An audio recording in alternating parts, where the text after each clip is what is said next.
ನಮಸ್ಕಾರ. ಜನಧ್ವನಿ ನೇರ ಪ್ರಸಾರ ಕಾರ್ಯಕ್ರಮಕ್ಕೆ ಪ್ರೀತಿಯ ಸ್ವಾಗತ. ವೀಕ್ಷಕರೇ, ಗ್ರಹಣ ಎನ್ನುವಂಥ ಶಬ್ದ ನಮ್ಮ ಕಿವಿಗೆ ಬಿದ್ದ ಕೂಡಲೇ ಎಲ್ಲೋ ಒಂದು ರೀತಿಯಲ್ಲಿ ಹೆದರಿಕೆ ಅಥವಾ ಆತಂಕ ಆಗುತ್ತಿರುವುದು ಅಥವಾ ಆಗುವುದು ಸಹಜ. ಯಾಕಂತ ಹೇಳಿದ್ರೆ ಆ ಗ್ರಹಣಕ್ಕೆ ಇರುವಂತಹ ಒಂದು ಅರ್ಥ ಎನ್ನುವುದಕ್ಕಿಂತ ಗ್ರಹಣದಿಂದ ಏನೋ ಆಗತ್ತೆ ಎನ್ನುವಂಥ ಒಂದು ಭಯ ನಮ್ಮಲ್ಲಿ ಮೂಡಿರುವುದು.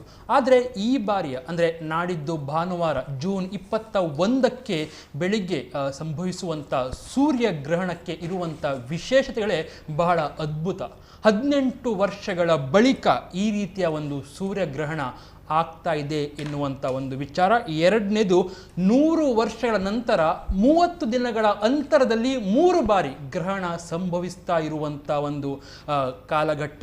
ಇನ್ನು ತುಂಬ ಜನ ಹೇಳ್ತಾ ಇದ್ದಾರೆ, ಸಾಂಕ್ರಾಮಿಕ ರೋಗಗಳು ಏನು ನಾವು ಅನುಭವಿಸ್ತಾ ಇದ್ದೇವೆ, ಕೊರೋನಾ ಅಥವಾ ಕೋವಿಡ್-19, ಇದರ ಅಂತ್ಯ ಆಗತ್ತಾ ಎನ್ನುವಂಥ ಒಂದು ಪ್ರಶ್ನೆ ಕೂಡ ಇಲ್ಲಿ ಬಹಳ ಪ್ರಮುಖವಾಗಿ ಮೂಡ್ತಾ ಇದೆ. ಇನ್ನು ಯಾವ ರಾಶಿಗಳಿಗೆ ಈ ಗ್ರಹಣ ಲಾಭ ಮತ್ತು ಯಾವ ರಾಶಿಗಳಿಗೆ ಸಂಕಷ್ಟವನ್ನು ತರುವಂಥ ಸಾಧ್ಯತೆ ಉಂಟು, ಹೀಗೆ ಹಲವಾರು ಪ್ರಶ್ನೆಗಳು ಈ ಬಾರಿಯ ಗ್ರಹಣದಲ್ಲಿ ಸಂಭವಿಸಲಿಕ್ಕೆ ಅಥವಾ ನಾವು ನೋಡಲಿಕ್ಕಿದೆ. ಹಾಗಾದರೆ ಸೂರ್ಯಗ್ರಹಣ ಇದು ಈ ವರ್ಷದ ಮೊದಲ ಗ್ರಹಣ ಕೂಡ ಆಗಿದೆ. ಹಾಗಾದರೆ ಈ 30 ದಿನಗಳ ಅಂತರದಲ್ಲಿ 3 ಗ್ರಹಣ ಯಾಕೆ ಸಂಭವಿಸ್ತದೆ ಮತ್ತು 18 ವರ್ಷಗಳ ಬಳಿಕ ಅಂತ ಯಾಕೆ ಹೇಳ್ತಾರೆ? ಪ್ರತಿ ವರ್ಷ ಗ್ರಹಣ ಆಗುವುದಾದರೆ ಇದಕ್ಕೇನು 18 ವರ್ಷ ಎನ್ನುವಂಥ ಒಂದು ಗಡುವು ಎನ್ನುವಂಥದ್ದು. ಈ ಎಲ್ಲ ವಿಷಯಗಳ ಬಗ್ಗೆ ನಮಗೆ ಸಾಕಷ್ಟು ಮಾಹಿತಿ ಕೊಡಲಿಕ್ಕೆ ನಮಗಿದ್ದಾರೆ ಜ್ಯೋತಿಷ್ಯ ವಿದ್ವಾನ್ ಸಾಮ್ರಾಟ್ ಆಗಿರುವಂಥ ಶ್ರೀಯುತ ಉಮೇಶ್ ಆಚಾರ್ಯರು, ಅದೇ ರೀತಿಯಲ್ಲಿ ಅಂತಾರಾಷ್ಟ್ರೀಯ ವಾಸ್ತು ತಜ್ಞರು ಕೂಡ. ಅವರ ಕಾರ್ಯಕ್ರಮ ಪ್ರೀತಿಯಿಂದ ನಾನು ಕಾರ್ಯಕ್ರಮಕ್ಕೆ ಸ್ವಾಗತಿಸ್ತೇನೆ. ನಮಸ್ಕಾರಗಳು. ಶ್ರೀ ಗುರುಭ್ಯೋ ನಮಃ. ಗುರುಗಳ ಮೊದಲ ಪ್ರಶ್ನೆ, ಜನರಲಿ ಗ್ರಹಣ ಎಂದ ಕೂಡಲೇ ಒಂದು ಒಳಗೆ ಸಣ್ಣ ಮಟ್ಟಿಗಿನ ಆತಂಕ. ಎಷ್ಟೋ ಕಲ್ತವರಿದ್ರು ಕೂಡ, ಎಷ್ಟೋ ಅವರಿಗೆ ಜ್ಞಾನ ಇದೆ ಅಥವಾ ವಿದ್ಯಾಭ್ಯಾಸ ಡಿಗ್ರಿ ಇದ್ರೂ ಕೂಡ ಗ್ರಹಣ ಅಂತ ಹೇಳುವಾಗ ಒಮ್ಮೆ ಹೃದಯದಲ್ಲಿ ಏನೋ ಆಗತ್ತೆ. ಇದಕ್ಕೆ ಯಾಕೆ ಏನು ಕಾರಣ ಗುರುಗಳು? ಅದು ವೀಕ್ಷಕರಿಗೆ ಈ ನಾಡಿದ್ದು ಭಾನುವಾರ ಸಂಭವಿಸುವಂತಹ ಸೂರ್ಯಗ್ರಹಣದ ಬಗ್ಗೆ ನಮ್ಮ ಟಿ ವಿಯ ಕಾರ್ಯಕ್ರಮವನ್ನು, ಇದರ ಮಾಹಿತಿಯನ್ನು ಲೋಕಾರ್ಪಣೆ ಮಾಡುವಂತಹ ಪ್ರಯತ್ನಕ್ಕೆ ನಮ್ಮ ಟಿ ವಿಯವರು ಏನು ಒಳ್ಳೆಯ ಸಮಾಜಕ್ಕೆ ಒಳ್ಳೆಯ ಮಾರ್ಗದರ್ಶನವನ್ನು ತಿಳಿದಂತಹ ವಿದ್ವಾಂಸರುಗಳನ್ನೆಲ್ಲ, ನಾನು ಅಂತಲ್ಲ ಇತರ ವಿದ್ವಾಂಸರುಗಳನ್ನೆಲ್ಲ ಇಲ್ಲಿ ಅವರಿಂದ ಲೋಕಾರ್ಪಣೆ ಮಾಡುವಂಥ ವಿಚಾರಗಳನ್ನು ಮಾಡ್ತಾ ಇದ್ದಾರೆ. ಚಿರಋಣಿಯಾಗಿದ್ದೇನೆ. ಇವತ್ತು ನಾವು ಸೂರ್ಯನ ಗ್ರಹಣದ ಕಾಲದ ಬಗ್ಗೆ ಈಗ ತಾನೇ ನಾಗೇಂದ್ರ ಅವರು ಹೇಳಿದರು, ಎಲ್ಲರಿಗೂ ಒಂಥರ ಸ್ವಲ್ಪ ಒಳಗಿಂದ ಭಯ ಅಂತ ಹೇಳುವ ಕೆಲವು ಮಾತುಗಳನ್ನು ಹೇಳಿದರು. ಇದು ಎಷ್ಟರ ಮಟ್ಟಿಗೆ ಶಾಸ್ತ್ರವು ಅದನ್ನು ಒಪ್ಪುತ್ತದೆ, ಶಾಸ್ತ್ರದಲ್ಲಿ ಇದ್ದದ್ದನ್ನೇ ಶಾಸ್ತ್ರಿಗಳು ಹೇಳ್ತಾರೋ ಅಥವಾ ಶಾಸ್ತ್ರಿಗಳು ಲೋಕಕ್ಕೆ ಸಮಾನವಾದ ಸಮಯಕ್ಕೆ ಸಂದರ್ಭಕ್ಕೆ ಅನುಗುಣವಾದಂತಹ ವಿಚಾರಗಳನ್ನು ಶಾಸ್ತ್ರಿ ಹೇಳ್ತಾ ಬಂದಿದ್ದಾರೋ. ಹಾಗಾಗಿ ಇದೆಲ್ಲ ಕೆಲವು ಬಿಡಿಸಲಾಗದ ಪ್ರಶ್ನೆಗಳು ನಿಮ್ಮ ಮುಂದೆ ಎಲ್ಲ ಇದೆ.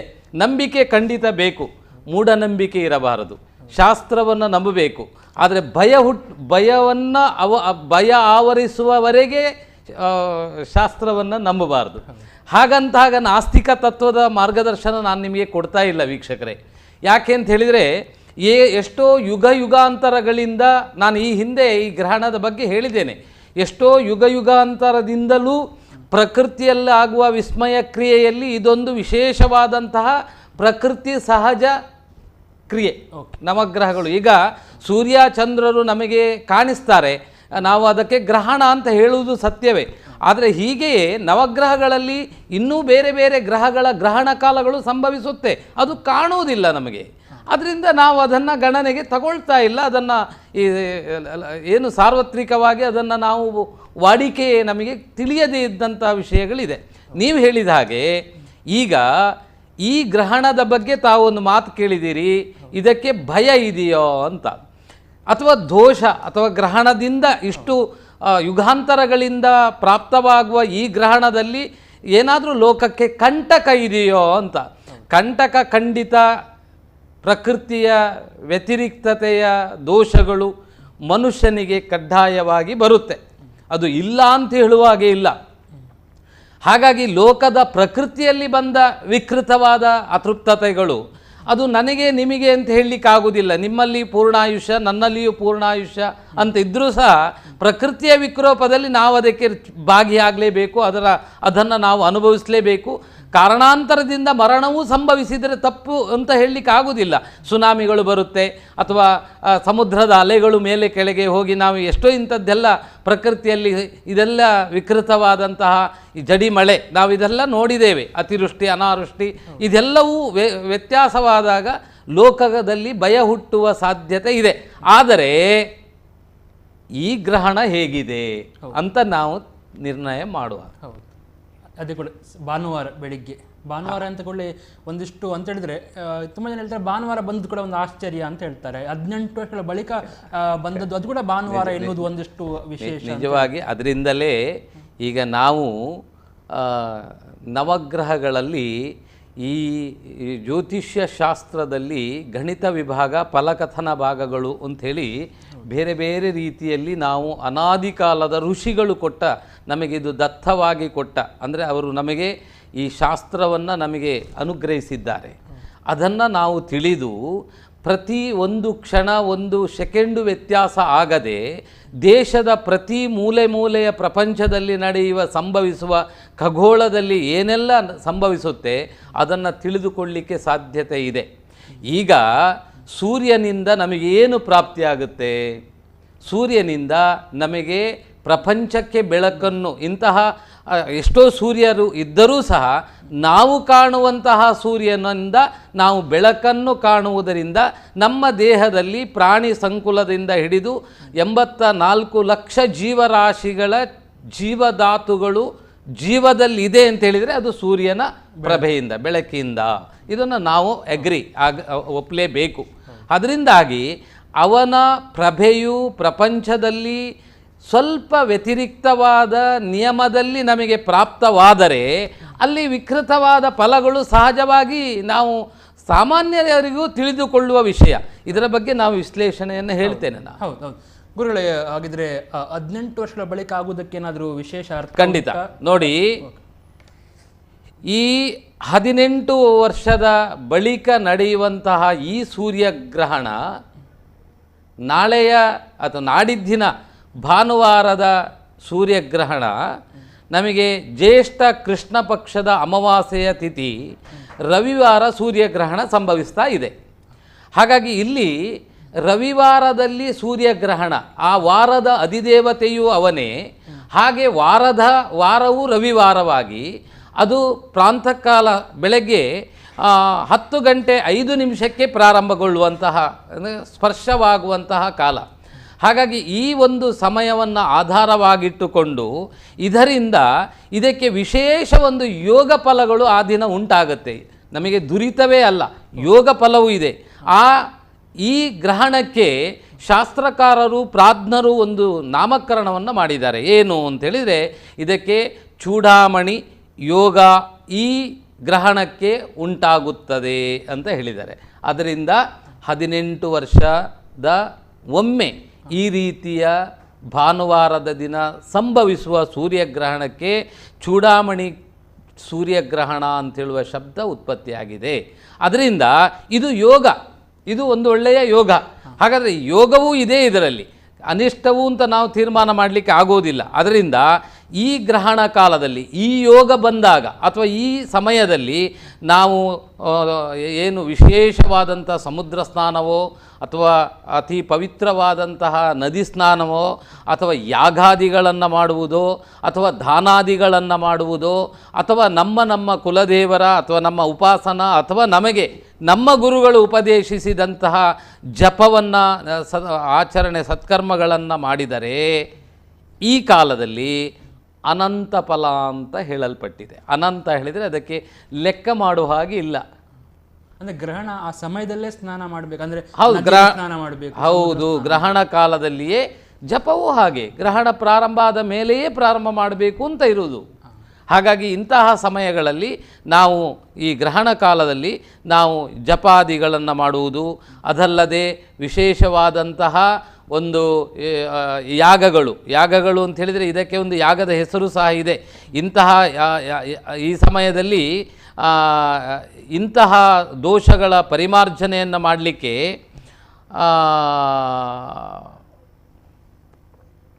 ಅವರವರ ಮನೆಯಲ್ಲಿ ವಿಶೇಷವಾಗಿ ಅವರವರ ದೇವತಾರಾಧನೆಯ ದೇವರ ಎದುರಿಗೆ ಕುಳಿತು ತದೇಕ ಚಿತ್ತದಿಂದ ನಾವು ಜಪವನ್ನು ಮಾಡುವ ಕ್ರಮವು ಅದಕ್ಕೆ ಪ್ರಪ್ರಥಮ ಆದ್ಯತೆಯನ್ನು ಕೊಟ್ಟಿದ್ದೇವೆ. ಯಾಕೆಂದರೆ ದಾನ ಮಾಡಬೇಕು, ಯಾಗ ಮಾಡಬೇಕು ಅಂತ ಹೇಳಿದರೆ ಎಲ್ಲರಿಗೂ ಇದು ಆಗುವಂತಲ್ಲ. ಸಾರ್ವಜನಿಕವಾಗಿ ನಾವು ನಿರ್ಧರಿಸಿಕೊಳ್ಳುವುದೇನು ಹೇಳಿದರೆ, ಆ ಗ್ರಹಣ ಕಾಲವು ಸೂರ್ಯ, ಭೂಮಿ ಮತ್ತು ಚಂದ್ರ ಏಕಕಕ್ಷೆಯಲ್ಲಿ ಬರುವಾಗ ನಮಗೆ ಈ ಭೂಮಿಗೆ ಅಗೋಚರವಾಗುವುದು, ಅಂದರೆ ಗೋಚರಕ್ಕೆ ಅದು ತಡೆ ಉಂಟಾಗುವಂತಹ ಈ ಚಂದ್ರನಿಂದಾಗಿ ಸೂರ್ಯನು ಪೂರ್ಣ ಪ್ರಮಾಣದ ಬೆಳಕನ್ನು ಭೂಮಿಗೆ ಚೆಲ್ಲದೇ ಇರಲಿಕ್ಕೆ ಸಾಧ್ಯತೆ ಇದೆ ಅಂತ ಹೇಳುವ ತತ್ವ. ಹಾಗಾಗಿ ನಮಗೆ ಈ ಪ್ರಕೃತಿಯಲ್ಲಿ ಇಂತಹ ಜಪತಪಾದಿಗಳನ್ನು ಮಾಡಿದಾಗ ನಮಗೆ ನಮ್ಮ ಈ ಒಂದು ಪೂರ್ವಜರು ಅಥವಾ ಪ್ರಾಜ್ಞರು ಅಥವಾ ಜ್ಞಾನಿಗಳು ಅಥವಾ ಋಷಿ ಪರಂಪರೆಯಲ್ಲಿ ನಮಗೆ ಹೇಳಿಕೊಟ್ಟಂತಹ ನಿಯಮಗಳು, ಈ ಎಲ್ಲ ನಿಯಮಗಳು ನಮ್ಮ ಜೀವನದ ಮೇಲೆ ನಮ್ಮ ದೌರ್ಭಾಗ್ಯ ದೋಷವನ್ನು ದೂರೀಕರಿಸುತ್ತದೆ. ಮನುಷ್ಯನು ಹುಟ್ಟಿದಾಗ ಅವನಿಗೆ ಎಷ್ಟೋ ಜನ್ಮಾರಿಷ್ಟ, ಜನನ ಕಾಲದ ಅವನ ದಶಾರಿಷ್ಟ ದೋಷಗಳು, ಅವನ ಬೇರೆ ಬೇರೆ ರೀತಿಯ ಗೋಚಾರ ದೋಷಗಳು ಅಥವಾ ಗ್ರಹಚಾರ ಸ್ಥಿತಿಯಲ್ಲಿ ಬರುವಂತಹ ಏನು 7ನೇ ಶನಿ, ಅಷ್ಟಮ ಶನಿ, ಅರ್ಧಾಷ್ಟಮ ಶನಿ, ಅಷ್ಟಮ ಗುರು, ವ್ಯಯದ ಗುರು, ಹಾಗೆ ಇಂತಹ ಸ್ವಲ್ಪ ಸಮಯಾರಿಷ್ಟಗಳು ಅಂತ ನಾವು ಏನು ಹೇಳ್ತೇವೆ, ಇದರ ದೋಷವು ಇದರಿಂದ ಪರಿಮಾರ್ಜನೆಗೊಳ್ಳುತ್ತದೆ ಅಂತ ನಾವು ಹೇಳಬೇಕು. ಗುರುಗಳು, ಇನ್ನೊಂದು ಎಂಥ ವಿಶೇಷ ಅಂತ ಹೇಳಿದ್ರೆ, ತುಂಬ ಜನ ಈಗ ಇದನ್ನು ಯಾವ ರೀತಿಯಲ್ಲಿ ಅಂತ ಹೇಳಿದ್ರೆ, ಎಲ್ಲಿ ತನಕ ನಾವು ಇದನ್ನು ಆತಂಕದಿಂದ ನೋಡ್ಕೊಳ್ಬೇಕು ಅಂತ ಒಂದು. ಇನ್ನೊಂದು, ನೀವು ಬಹಳ ಪ್ರಮುಖವಾಗಿ ಹೇಳಿದ್ರಿ, ಈ ಗ್ರಹಣ ಕಾಲದಲ್ಲಿ ನಾವು ಯಾವ ರೀತಿಯಲ್ಲಿ ಇರಬೇಕು ಎನ್ನುವುದನ್ನು ಒಂದು ಹೇಗೆ ಅದನ್ನು ಅರ್ಥೈಸ್ಕೊಳ್ಳಿದ್ರೆ ಒಳ್ಳೆಯದು ಅಂತ ಹೇಳ್ತೀರಿ?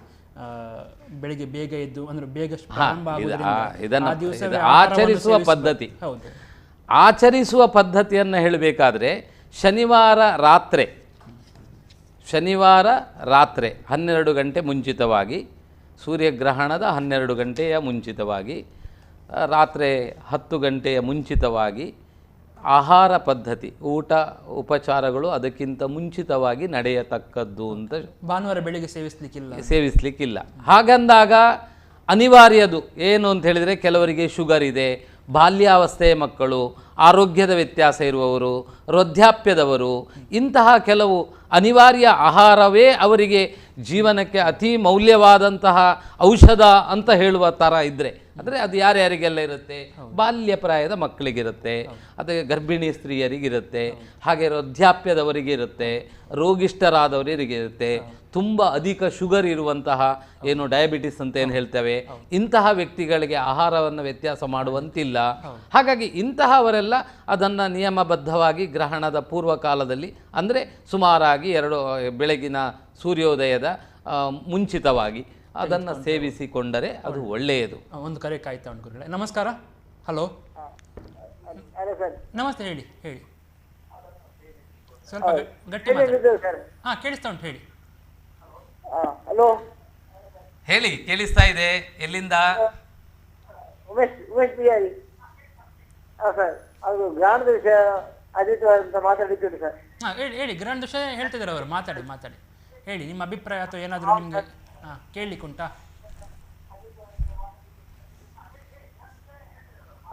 ಆಯ್ತು. ಓಕೆ, ಧನ್ಯವಾದ. ನಾವು ದಯವಿಟ್ಟು ವೀಕ್ಷಕ, ನೀವು ಟಿ ವಿ ವಾಲ್ಯೂಮ್ಗೆ ಕಾಯಬೇಡಿ. ನಿಮಗೆ ನಮ್ಮ ಧ್ವನಿ ಕೇಳಿದ ಕೂಡಲೇ, ಗುರುಜಿಯವರ ಧ್ವನಿ ಕೇಳಿದ ಕೂಡಲೇ ಮಾತಾಡಲಿಕ್ಕೆ ಶುರು ಮಾಡಿ. ಗುರುಗಳ ಇನ್ನೊಂದು ವಿಚಾರ ಅಂತ ಹೇಳಿದ್ರೆ, ನೀವು ಯೋಗಕಾರಕ ಅಂದರೆ ಒಳ್ಳೇದು ಆಗುವ ಚಾನ್ಸಸ್ ಉಂಟು ಅಂತ ಹೇಳಿದ ಕಾರಣ ತುಂಬ ಖುಷಿ ಆಗ್ತಾ ಉಂಟು. ಹಾಗಾದರೆ ಕೊರೋನಾದ ನಾವು ಏನು ಒಂದು ಪರಿಸ್ಥಿತಿಯಲ್ಲಿ ಇದ್ದೇವೆ, ತುಂಬ ಜನ ಹೇಳ್ತಾರೆ ಈ ಗ್ರಹಣದ ನಂತರ ಕೊರೋನಾ ಓಡಿ ಹೋಗುತ್ತೆ ಅಂತೇಳಿ. ಹಾಗೇನಾದೊಂದು ಶುಭ ಸಂದೇಶ ಕೊಡ್ಬೋದಾ ನೀವು? ಏನಾದ್ರು ನಮಗೆ ಒಂದು ಧೈರ್ಯ ಕೊಡ್ಬೋದಾ? ಯಾವ ರೀತಿ ಓಡಿ ಹೋಗುತ್ತೆ ಅಂತ ಹೇಳುವುದನ್ನು ಹೇಳಲಿಕ್ಕೆ ಆಗೋದಿಲ್ಲ. ಯಾಕೆ ಹೇಳಿದರೆ, ನಿಜವಾಗಿ ಅದು ಸಹ ಅಗೋಚರವಾದ ಪ್ರಕೃತಿಯಲ್ಲಿ ದೇಹದ ಆಶ್ರಯದಿಂದ ಜೀವಿಸುವಂತಹ ಒಂದು ವೈರಸ್ ಅದು ಅಲ್ವಾ. ಹಾಗಾಗಿ ನಾವು ಮುಂದಿನ ದಿನದಲ್ಲಿ ಇದರ ಪ್ರಭಾವವು ಕಡಿಮೆಗೊಳ್ಳುತ್ತೆ ಅಂತ ಹೇಳ್ಬೋದು. ಯಾಕೆ ಅಂತ ಹೇಳಿದರೆ, ಈಗ ಸುಮಾರಾಗಿ ಈ ವೈದ್ಯರ ಕೆಲವು ಒಳ್ಳೆಯ ನುರಿತಂತಹ ಮತ್ತು ಹಿರಿಯ ವೈದ್ಯರ ಮಾತು ಸಹ ಹಾಗೆ ಇತ್ತು. ಸುಮಾರಾಗಿ ಅಕ್ಟೋಬರ್ ನವಂಬರ್ ತಿಂಗಳವರೆಗೆ, ಇನ್ನೂ ಒಂದು 4 ತಿಂಗಳ ತನಕ ಇಂತಹ ರೋಗಗಳು, ವೈರಸ್ಗಳು ಈ ಹಿಂದೆಯೂ ಎಷ್ಟೋ ಬಂದು ಹೋಗಿದೆ. ಹಾಗಾಗಿ ಎಲ್ಲ ಅಂತಹ ವೈರಸ್ಗಳ ಪ್ರಭಾವಗಳು ನಮ್ಮ ಮೇಲೆ ಸ್ವಲ್ಪ ಆದಷ್ಟು ಒಂದು 6 ತಿಂಗಳು, 8 ತಿಂಗಳು, 10 ತಿಂಗಳು, 1 ವರ್ಷ ಕಾಲದವರೆಗೆ ನಮಗೆ ಅದು ನಮ್ಮ ಮೇಲೆ ಅದು ದುಷ್ಪರಿಣಾಮವನ್ನು ಕೊಟ್ಟಿದೆ. ಅದರ ನಂತರ ಕ್ರಮೇಣವಾಗಿ ಎಲ್ಲ ಈಗ ನೋಡಿ ಎಬಲೋ ಇಂಥ ಎಷ್ಟೆಷ್ಟೋ ರೋಗಗಳು ಬಂದು ಹೋಗಿದೆ ನಮಗೆ. ಹಾಗಾಗಿ ಈ ರೋಗಗಳು ಬಂದಿದೆ, ಅದರಷ್ಟಕ್ಕೆ ಹೋಗುತ್ತೆ ಅಂತ ನಾವು ತಿಳಿದುಕೊಳ್ಳುವುದಕ್ಕಿಂತಲೂ, ಭಯ ಪಡುವುದಕ್ಕಿಂತಲೂ ನಾವು ನಿರ್ಭೀತವಾಗಿರಲಿಕ್ಕೆ ನಾವು ಹೇಗಿರಬೇಕು ಅಂತ ಹೇಳುವ ಕೆಲವು ನಿಯಮಗಳನ್ನು ಅದನ್ನು ನಾವು ನಮಗೆ ಅದರ ದೋಷವು ಅಥವಾ ರೋಗವು ನಮಗೆ ಅಂಟಿಕೊಳ್ಳಬಾರದು ಅಂತ ಹೇಳಿದಾಗ ನಾವು ಪ್ರಿಕಾಕ್ಷನಿಗೆ ಬೇಕಾದ ಮಾರ್ಗದರ್ಶನಗಳು ನಮಗೆ ಕೊಟ್ಟಿದ್ದಾರೆ, ಅದನ್ನು ನಾವು ಪಾಲನೆ ಮಾಡಬೇಕು. ಗ್ರಹಣದಿಂದ ಇದು ಸ್ವಲ್ಪ ಹಿಮ್ಮುಖವಾಗುವ ಲಕ್ಷಣಗಳು ಇದೆ ಅಂತ ಹೇಳಲಿಕ್ಕೆ ಸಾಧ್ಯತೆ ಇದೆ. ಒಂದು ಗುರುಗಳೇ ಒಂದು ಕರೆ ಕಾಯ್ತು. ನಮಸ್ಕಾರ. ಹಲೋ ನಮಸ್ತೆ ಸರ್, ನಾನು ದರ್ಶನ್ ಅಂತ. ಹೇಳಿ ದರ್ಶನ್ ಅವರೇ, ಮಾತಾಡಿ ಗುರುಗಳು. ಸರ್ ಇದು ಕಟಕ ರಾಶಿ ಹೇಗಿದೆ ಸರ್, ಮುಂದಿನ ಇದು ಗ್ರಹಣ ಆದ್ಮೇಲೆ ಭವಿಷ್ಯ ಅಂತ ಕೇಳ್ಕೋಬೇಕಾಗಿತ್ತು. ಯಾರ್ದು ಗ್ರಹಣ ಆದ ನಂತರ ನಿಮ್ಮ ಭವಿಷ್ಯನ? ಕಟಕ ರಾಶಿ ಪುಷ್ಯ ನಕ್ಷತ್ರ.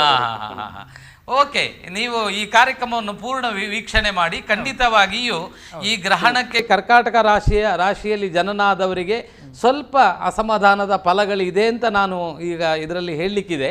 ಆವಾಗ ನೀವು ಕಾರ್ಯಕ್ರಮವನ್ನು ಪೂರ್ಣ ವೀಕ್ಷಣೆ ಮಾಡಿ ನಿಮ್ಮ ಅನಿಸಿಕೆಯನ್ನು ಮತ್ತೆ ತಿಳಿಸಿ ಅಂತ ಹೇಳಲಿಕ್ಕೆ ಇಷ್ಟಪಡ್ತೀನಿ. ಟಿವಿಯಲ್ಲೂ ನೋಡ್ಬೋದು, ಫೇಸ್ಬುಕ್ ಪೇಜ್ನಲ್ಲಿ ನೋಡ್ಬೋದು. ಕಾರ್ಯಕ್ರಮ 1 ಗಂಟೆ ಅವಧಿಯಲ್ಲಿ ಗುರುಗಳು ಎಲ್ಲವನ್ನೂ ಕೂಡ ಇವತ್ತು ನಮಗೆ ಮಾರ್ಗದರ್ಶನ ಕೊಡಲಿಕ್ಕೆ ಇದ್ದಾರೆ. ದಯವಿಟ್ಟು ಕಾರ್ಯಕ್ರಮ ನೋಡ್ತಾ ಇರಿ ಅಂತ ಅಂದ್ಕೊಂಡಿದ್ದೆ. ಗುರುಗಳು, ಇನ್ನೊಂದು, ನೀವು ಗಣಿತಶಾಸ್ತ್ರಕ್ಕೂ ಜ್ಯೋತಿಷಾಸ್ತ್ರಕ್ಕೂ ಈ ಗ್ರಹಣಕ್ಕೂ ಸಂಬಂಧ ಇದೆ ಅಂತ ನೀವು ಪ್ರತಿ ಬಾರಿ ಹೇಳ್ತಾ ಇರ್ತೀರಿ. ಏನು ವಿಶೇಷ ಈ ಬಾರಿಯ ಗ್ರಹಣದಲ್ಲಿ? ಯಾವ ರೀತಿಯ ಗಣಿತಕ್ಕೂ ಇದಕ್ಕೆ ಏನು ಸಂಬಂಧ ಇದೆ? ನೋಡಿ, ಮೂಲವಾದಂತಹ ಧಾತು ಅಥವಾ ಪ್ರಪ್ರಥಮವಾದಂತಹ ಶಾಸ್ತ್ರವು ಸೃಷ್ಟಿಯಾಗುವುದೇ ಗಣಿತದಿಂದ. ಯಾಕೆಂತ ಹೇಳಿದರೆ ಪ್ರತಿಯೊಂದು ಗ್ರಹ ಗತಿಗಳ ಚಲನಾವಸ್ಥೆಯು ಶಾಸ್ತ್ರೀಯವಾದ ಗಣಿತದಿಂದಲೇ ಪ್ರಾಪ್ತವಾಗಿದೆ. ಹಾಗಾಗಿ ಗಣಿತದಿಂದ ನಮಗೆ ಶಾಸ್ತ್ರ ಪ್ರಾಪ್ತಿಯಾಗಿದೆ. ಅದು ಶಾಸ್ತ್ರವು ಗಣಿತದ ಮೇಲೆ ಆಧಾರವಾದ ಮಾರ್ಗದರ್ಶನಗಳನ್ನು ನಾವು ಅದರಿಂದ ಕೊಡ್ತಾ ಇದ್ದೇವೆ ಅಂತ ಹೇಳಬೇಕಲ್ಲದೆ, ಶಾಸ್ತ್ರಕ್ಕೂ ಗಣಿತಕ್ಕೂ ಸಂಬಂಧ ಇದೆಯಾ ಅಂತ ಹೇಳಿದರೆ ಅದು ಖಂಡಿತವಾಗಿಯೂ ಅದು ಹೌದು. ಯಾಕೆ ಅಂತ ಹೇಳಿದರೆ, ಈಗ ನೀವೇ ನೋಡಿದ್ದೀರಾ, 10 ಗಂಟೆ 5 ನಿಮಿಷಕ್ಕೆ ಸ್ಪರ್ಶಕಾಲ, ಗ್ರಹಣ ಸ್ಪರ್ಶಕಾಲ ಅಂತ ನಿರ್ಧಾರ ಮಾಡಿದ್ದಾರೆ. ಇದು ಗೊತ್ತಾಗುವುದೇ ಗಣಿತದಿಂದ. ಈಗ ಇದರ ಗ್ರಹಣ ಮಧ್ಯಕಾಲ 11 ಗಂಟೆ 38 ನಿಮಿಷಕ್ಕೆ ಅಂತ ನಿರ್ಧಾರ ಆಗಿದೆ. ಹಾಗಾದರೆ ಇದು ಗಣಿತದ ಆಧಾರದಿಂದಲೇ ಸಮಯ ಕಾರಾರುವಕ್ಕಾದಂತಹ ಸಮಯವನ್ನು ನಿರ್ಧರಿಸಿಕೊಂಡಿದೆ. ಬಿಟ್ಟರೆ ಗಣಿತದ ತತ್ವವೇ ಇದರ ಒಳಗೆ ಇಲ್ಲ ಅಂತ ಹೇಳಿದರೆ ಇದನ್ನು ಹೇಳಲಿಕ್ಕೆ ಆಗುವುದಿಲ್ಲ. ಅದರಿಂದ ಗಣಿತವು ಶಾಸ್ತ್ರವು ಶಾಸ್ತ್ರ ನಂತರ ಗಣಿತ ಪ್ರಥಮ ಅಂತಲೇ ಹೇಳಬೇಕಾಗತ್ತೆ. ಶಾಸ್ತ್ರ ಅಂತ ಹೇಳಿದರೆ ಫಲಕಥನ, ಗ್ರಹಣ ಬಂದ ಮೇಲೆ ಏನಾಗುತ್ತದೆ, ಗ್ರಹಣ ಇದ್ದಾಗ ಏನಾಗುತ್ತದೆ, ಗ್ರಹಣದಿಂದ ಯಾವ ರಾಶಿಯವರಿಗೆ ಏನಾಗುತ್ತದೆ, ಇದೆಲ್ಲ ಗಣಿತದ ನಂತರ ಸಿಗುವಂತಹ ಫಲವನ್ನು ಹೇಳುವಂಥ ವಿಭಾಗ.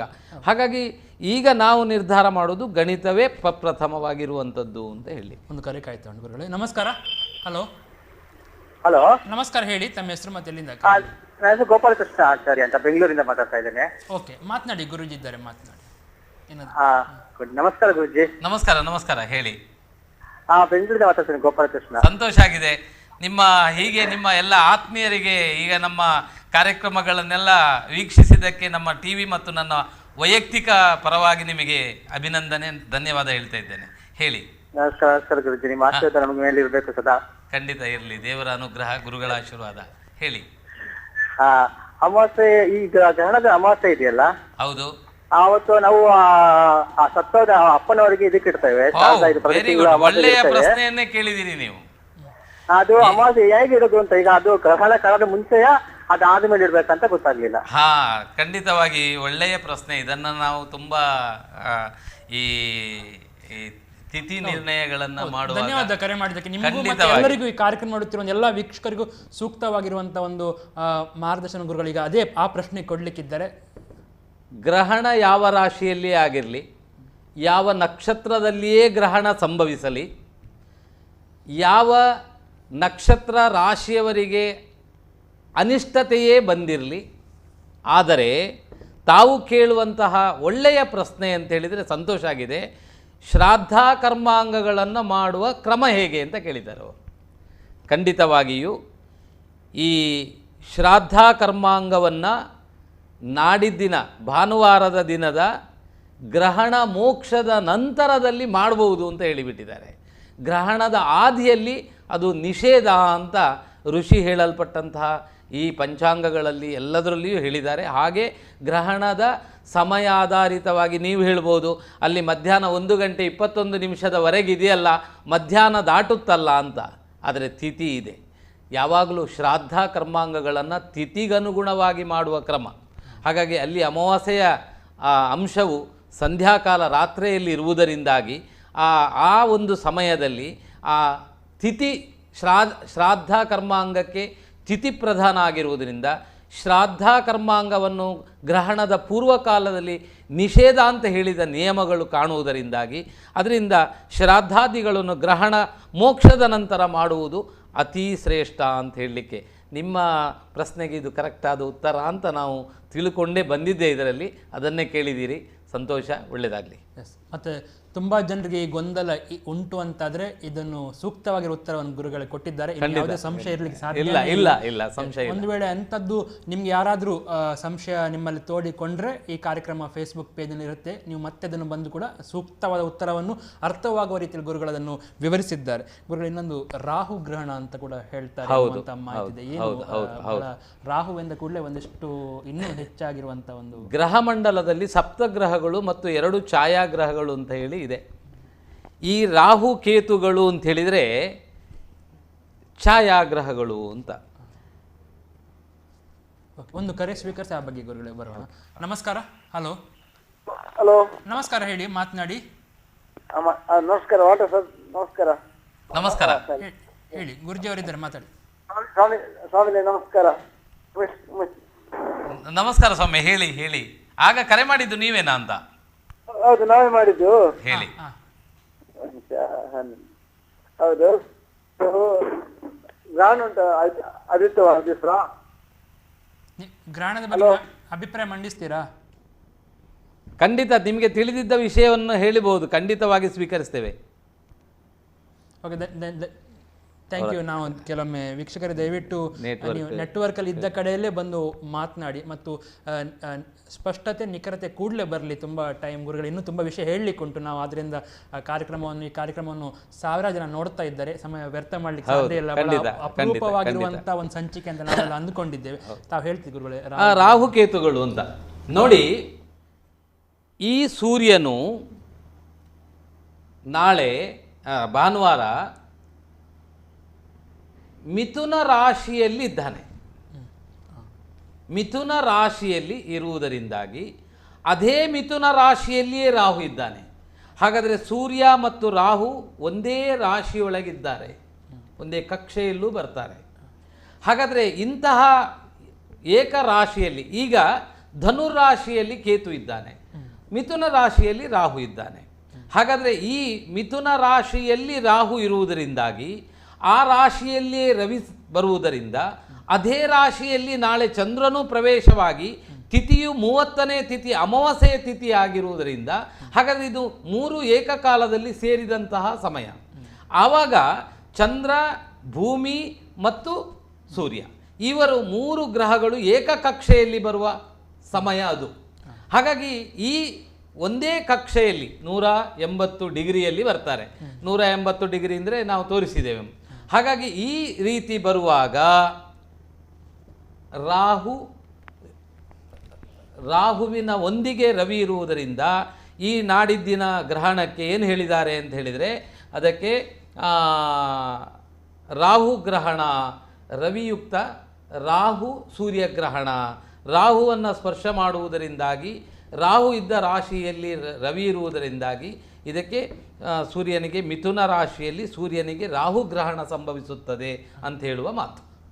ಇನ್ನು ಗುರುಗಳೇ, ಜನನ ಮರಣಕ್ಕೂ ಗ್ರಹಣಕ್ಕೂ ಸಂಬಂಧ ಇದೆ ಎನ್ನುವಂಥ ಪ್ರಶ್ನೆ ಹೇಳ್ತಾರೆ. ತುಂಬ ಜನ ನಾಡ್ದು ಡೆಲಿವರಿ ಆಗುವಂಥ ಡೇಟ್ ಸಿಕ್ಕಿದ್ರು ಬೇಡ ಅಂತ ಹೆದರಿಕೆ ಅಥವಾ ಮುಂದಕ್ಕೆ ಹಾಕುವಂಥದ್ದು ಅಥವಾ ಬೇಗ ಹಾಗೆಲ್ಲ ಇರುತ್ತೆ ಗುರುಗಳೇ. ಜನನ ಆಗಬಾರ್ದು ಅಂತ ತುಂಬ ಜನ ಅನ್ಕೊಂಡಿದ್ದಾರೆ. ತಪ್ಪ ಅದು ನಿಜನಾ ಸರಿಯಾ ಹೇಗೆ ಯಾವ? ನಾಗೇಂದ್ರ ಅವರೇ, ಈಗ ನೀವು ಹೇಳುವ ಮಾತೆಲ್ಲ ನೋಡಿದ್ರೆ ನಮಗೆ ಬೇಕಾದ ಕಾಲದಲ್ಲಿ ನಾವು ಪ್ರಸವವನ್ನು ಮಾಡಿಸಿಕೊಳ್ಳಬಹುದು.